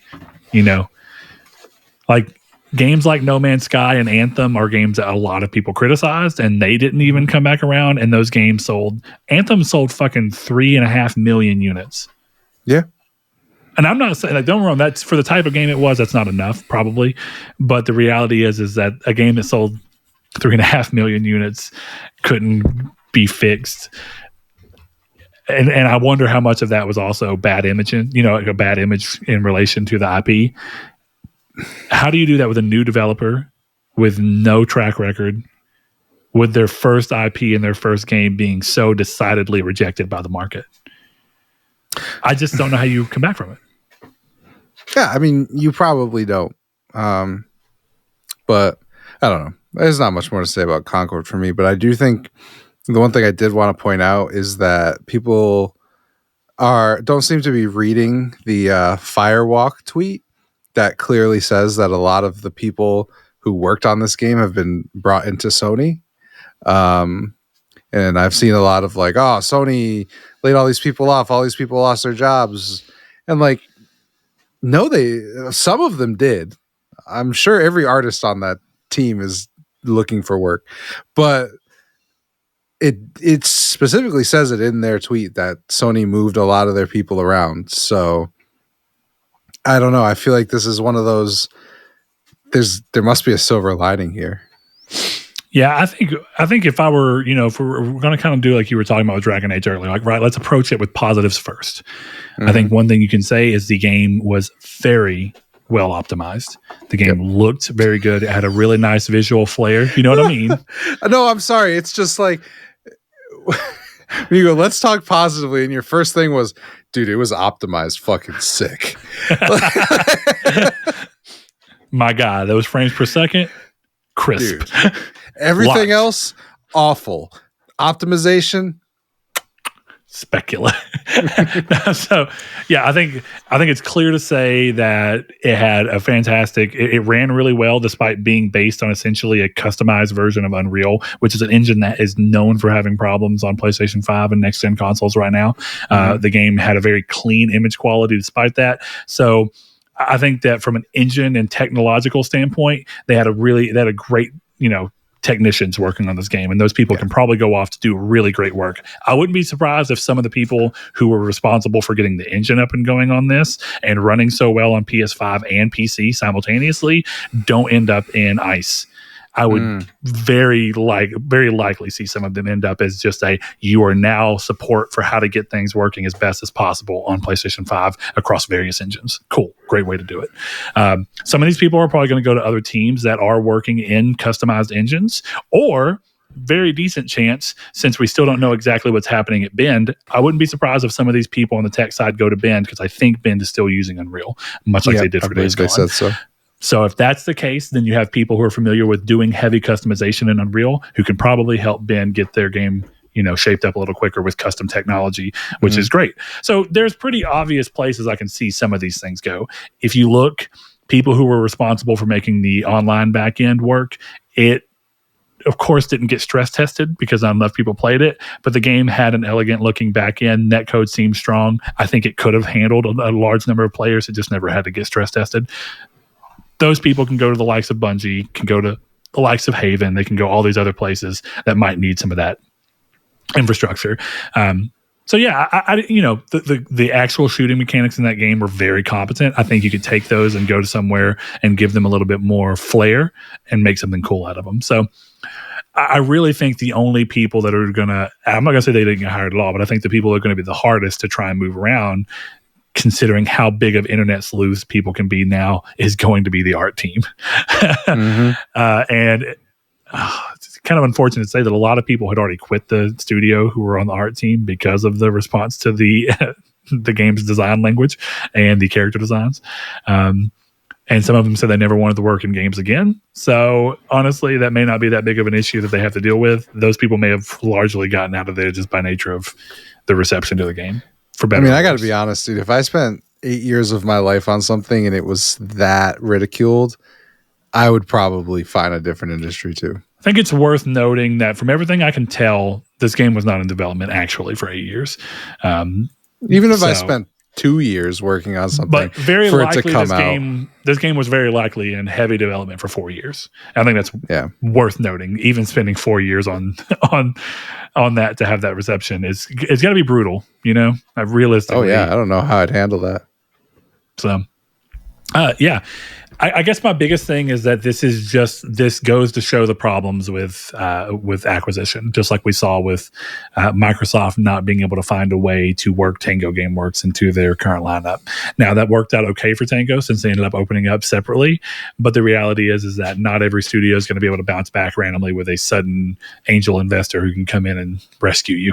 So, I think we all pretty much know that Firewalk is not going to be rescued by some random angel investor that's like, no.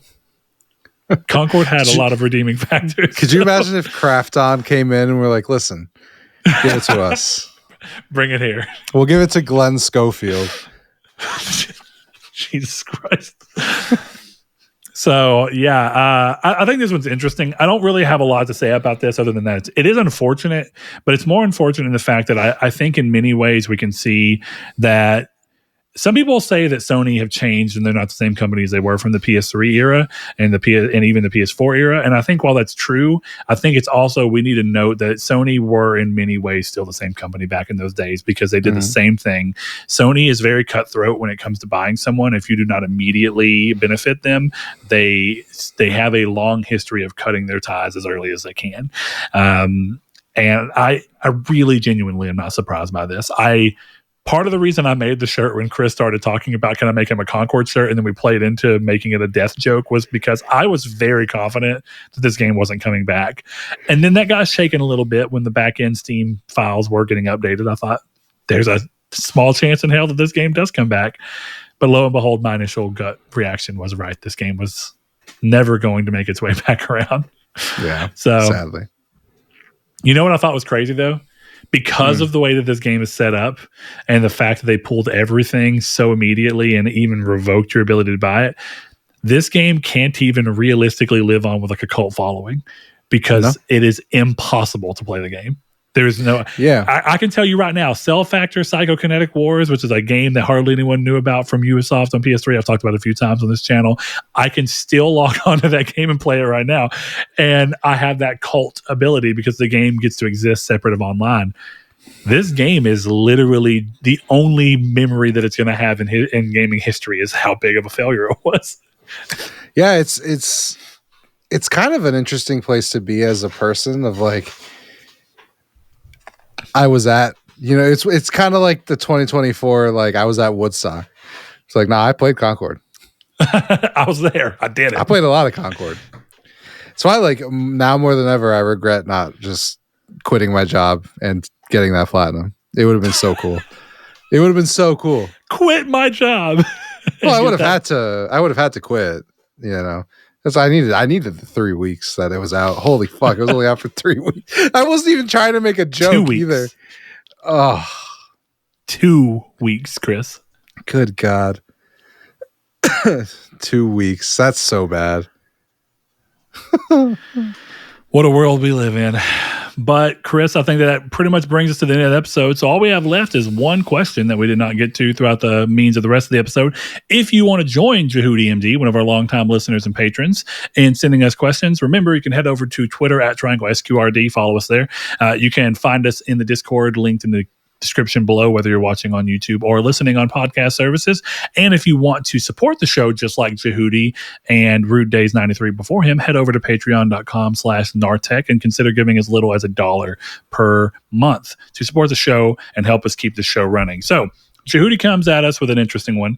What is your app setup in terms of gaming news / social media on your phone? What apps do you have? Do you have gaming news sites bookmarked? Chris, I know that you have a very particular soft spot for VGC. Anytime that you're doing news and you opt instead to include a link to reference something, you almost without doubt are always on VGC. Mm-hmm. So walk us through your the way that you go about taking in games media. The honest answer is mostly through podcasts. I don't tend to use websites very much anymore. It's more about VGC just aggregates the best, I think. Sorry, people came in, it threw me off my game. But I think I don't necessarily use a ton of websites. For me, it's a lot of social media, it's a lot of Twitter, it's a lot of podcasts. And then I tend to, when I do the show, I tend to just go to VGC. Fucking 9-year-old boys. Doo-doo. Sometimes I wonder, will there be a time in my life where I don't find the word doo-doo funny? No. I hate the thought that I will. I would never want to not find it funny. But yeah, no, I think VGC, most websites, it's like you can go to the PlayStation side. Even if this is PSU, if this is any of these websites, you'll hit PlayStation and it'll be a news article, 4 guides, a review, an Amazon ad, and then a pop-up ad. And what I love about VGC is you hit VGC, you hit PlayStation, and then it's news, one review because it's a PlayStation game, news, another review, news, a quick bite, news, an opinion piece. There's no, like, if I'm going to the PlayStation section of your website that's telling me it's a news site, I'm there for the news. I'm not there for your fucking Zelda Echoes of Wisdom walkthrough, you know? So that's kind of why I choose VGC most of the time. Yeah, and I think what's funny is that's kind of the opposite. Or it's like it's the same reasoning, but a different end. Where I end up is differently. So Jehudi's been listening to the show for a long time, and I know he's seen all the ways in which the way that we choose to go about bringing in the news has changed over time. I think we've definitely gone towards bigger topics and less news than what we used to do, where it was a lot of smaller news. Both have their strengths and benefits and their weaknesses, but early on, and still what I really do is whenever I want to take in gaming news as kind of a pastime, whenever I'm just in an environment where I have a little bit of time and I want to see what's going on, social media wise, it's almost entirely Twitter. There's a little bit of Reddit that I'll get on here and there, but it's very rare and it's pretty new for me. I'm trying to see how much I like Reddit. I like a lot of aspects about it. Some aspects are a little wild. Same with Twitter, right? But the thing is that I think Twitter is as good as you know how to follow people that share your interest. And so my thing is a lot of people say that Twitter is super toxic and all you see is bad things. I'm going to be real. I am on Twitter pretty often on the podcast Twitter, and all the people I've chosen to follow and interact with throughout the years, for the most part, it is very rare that I see something just insanely toxic. And I don't really have a lot of people popping up on my feed that are that way. Every now and then I'll see something, or if I click into the comments and dig deep enough, I can eventually find something, but I have to do work to get there rather than it being immediately obvious to me. I like Twitter. I like what Twitter kind of stands for. It's a good way to get a lot of varying opinions quickly. And so I enjoy it for that. And as long as you aren't following a lot of people who are approaching things from a bad faith argument standpoint, I think you can learn a lot about people's likes, dislikes. Now, you still have to know this is a microcosm of the gaming sphere, and that just because you get a feel for what you think the Twitter sphere thinks about gaming, even if you're just counting the people who are good faith, the reality is that they're still not indicative of the larger gaming community, and they can only tell you what a subset is interested in. It's still interesting. I think it's worth kind of trying to understand what other gamers are coming from, and that's why I appreciate when people send comments like Big Box does involving anytime that we talk about games as a service route, because I do like learning what other people's opinions are. Definitely people who have a stronger interest in a section of the market that doesn't really interest me, because it's a good way for me to peer into what might be going on over there. So that's kind of my social media side. But as far as gaming news sites, I don't keep them bookmarked because realistically, I don't use sounds bad. I don't use bookmarks on my phone. Bookmarks are almost entirely something I use primarily for work. I keep all the things I need for my work-related things in a bookmark section that's called work. Very rarely do I bookmark anything else.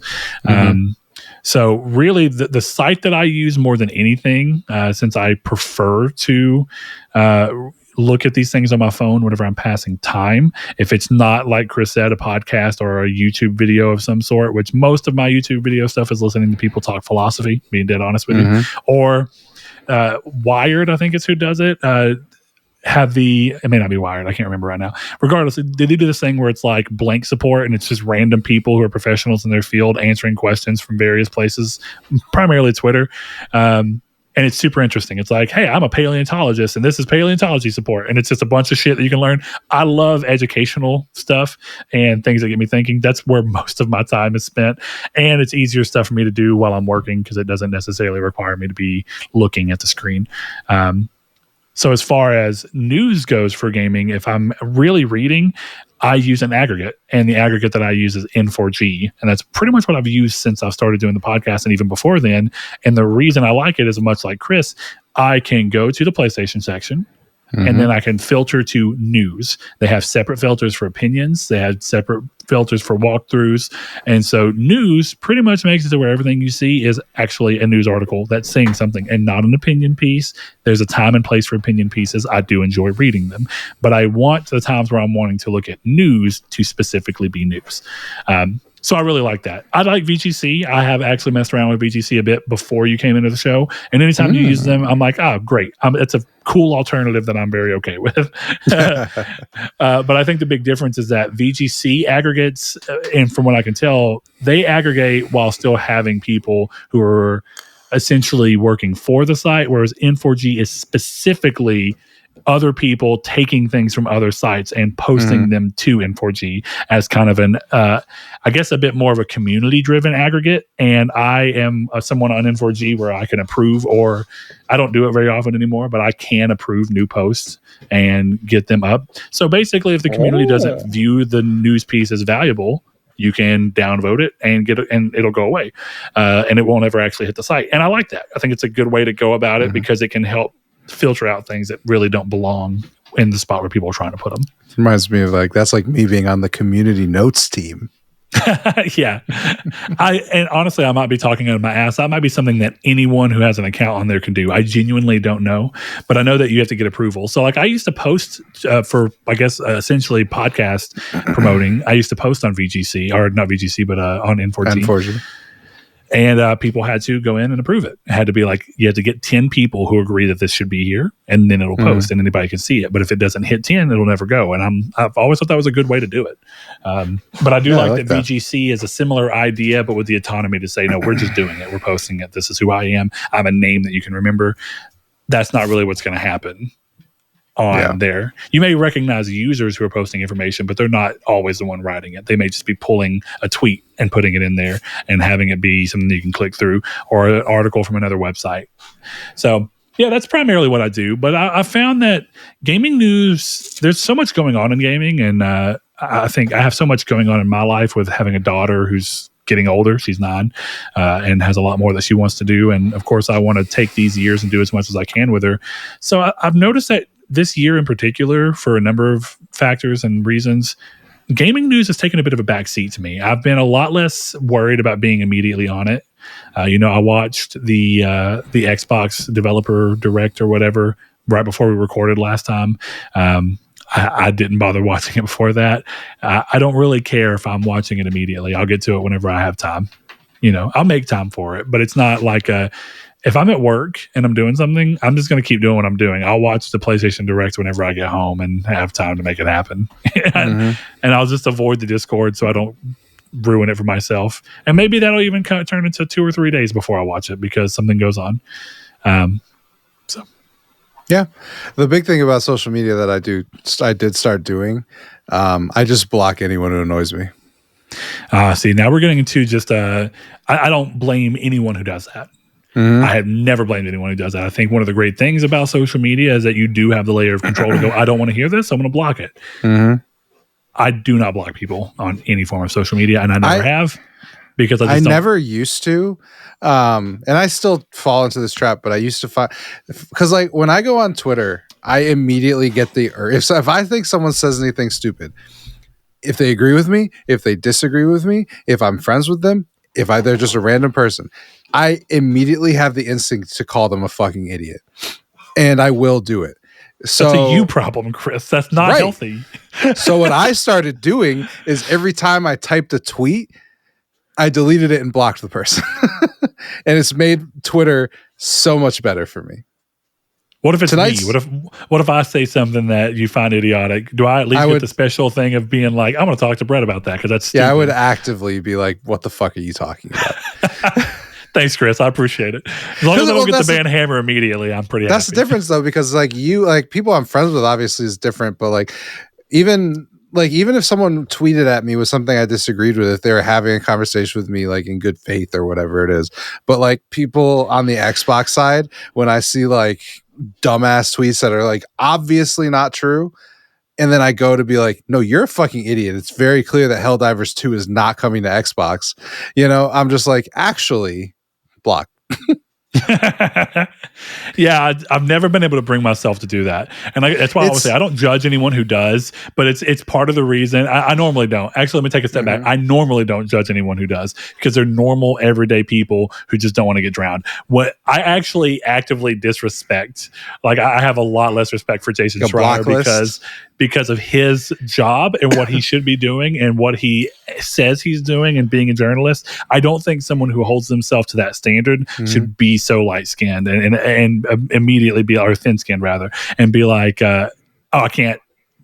That's criticism. And the problem I have with it is that there's times where he's blocking people that I'm like, they're obviously never going to approach this from a good faith argument. You can tell immediately. But he blocks people who make genuine, realistic, reasonable criticism. He just blocks them. And it doesn't matter what it is. And I'm wrong. He has every right to do so. But I have every right to respect him less for his inability to want to actively communicate with people who are looking to glean some kind of information off of his journalism. And I do think he does journalism, but I don't think he takes the responsibility right. No. You know, sometimes it's more important to block people than talk about the allegations at Activision until it's convenient for you to do so. Ooh. But so, yeah, the big thing with blocking for me is just like, it's never people I have conversations with. Like, even if you tweet at me talking shit, I won't block you.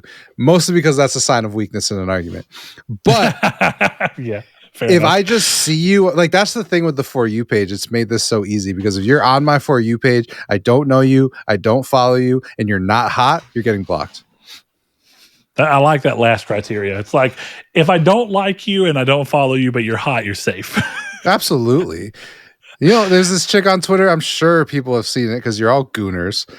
This chick, Angelica Reed, is so fucking annoying, and she's under every post I've ever seen, and yet she is extremely hot. So I continue to let her I don't recognize this name, but I got to know now. So join me as in real time I look up Angelica Reed. Do you want her at too? I'm sure I can find it very quickly. Is it at Angelica _Reed 42? Angelica _Reed 1. And for the record, the first thing I saw when I opened Twitter was her face. Oh, it's the same girl on the 42 account for some reason. It? Yeah. Oh, yeah. It's a second. But I'm not going to lie to you. I get it. Yeah. she's hot enough to be annoying. So that's it. I don't know if you still wanted to do the Velvet's Corner, but unfortunately, we're 3 hours in, and I need to go because I didn't tell my daughter goodnight. I'm about an hour and a half late on that. Now, unfortunately for me, my daughter never wants to go to bed when she's told to go to bed, so I may still have an opportunity. So we will save that for next time. I think that's fun. Maybe we can get some other people to jump in as communities take to throw some trivia for us. And I'll put it in the thread on Discord next time and be like, answer these questions. It's Velvet's Take. There you have it. Okay, guys, thank you so much for joining us. Remember, if you want to join us on social media or be part of the conversation with us, the best way to do that is absolutely through Discord. I think that's where you're normally going to find us. I've been a little less active, but of course, I'm doing what I can to still be in there. We always want to shout out our patrons who go over to patreon.com/Nartech and give as little as $1 per month. Many of you give more than that. We are very thankful for. So we always shout those people out as a way to thank them because that's something that's easy for us to do. So without further ado, we shout out Duh Overlord, Spencer, Brandon Edwards, Alex, Barry Rogers, Stingray X, Matt Tubbs, Easton328, Lecheon69, Bailey Robertson, Mark Schutz, Rude Days 93, Kevin Bacon Bits, Danny Villobos, Jehudi MD, No Fate, Josh Ayers, Derek Porter, Matthew Green, Sean Santarud. Thanks to each and every one of you. See you next episode. Yay. Yay.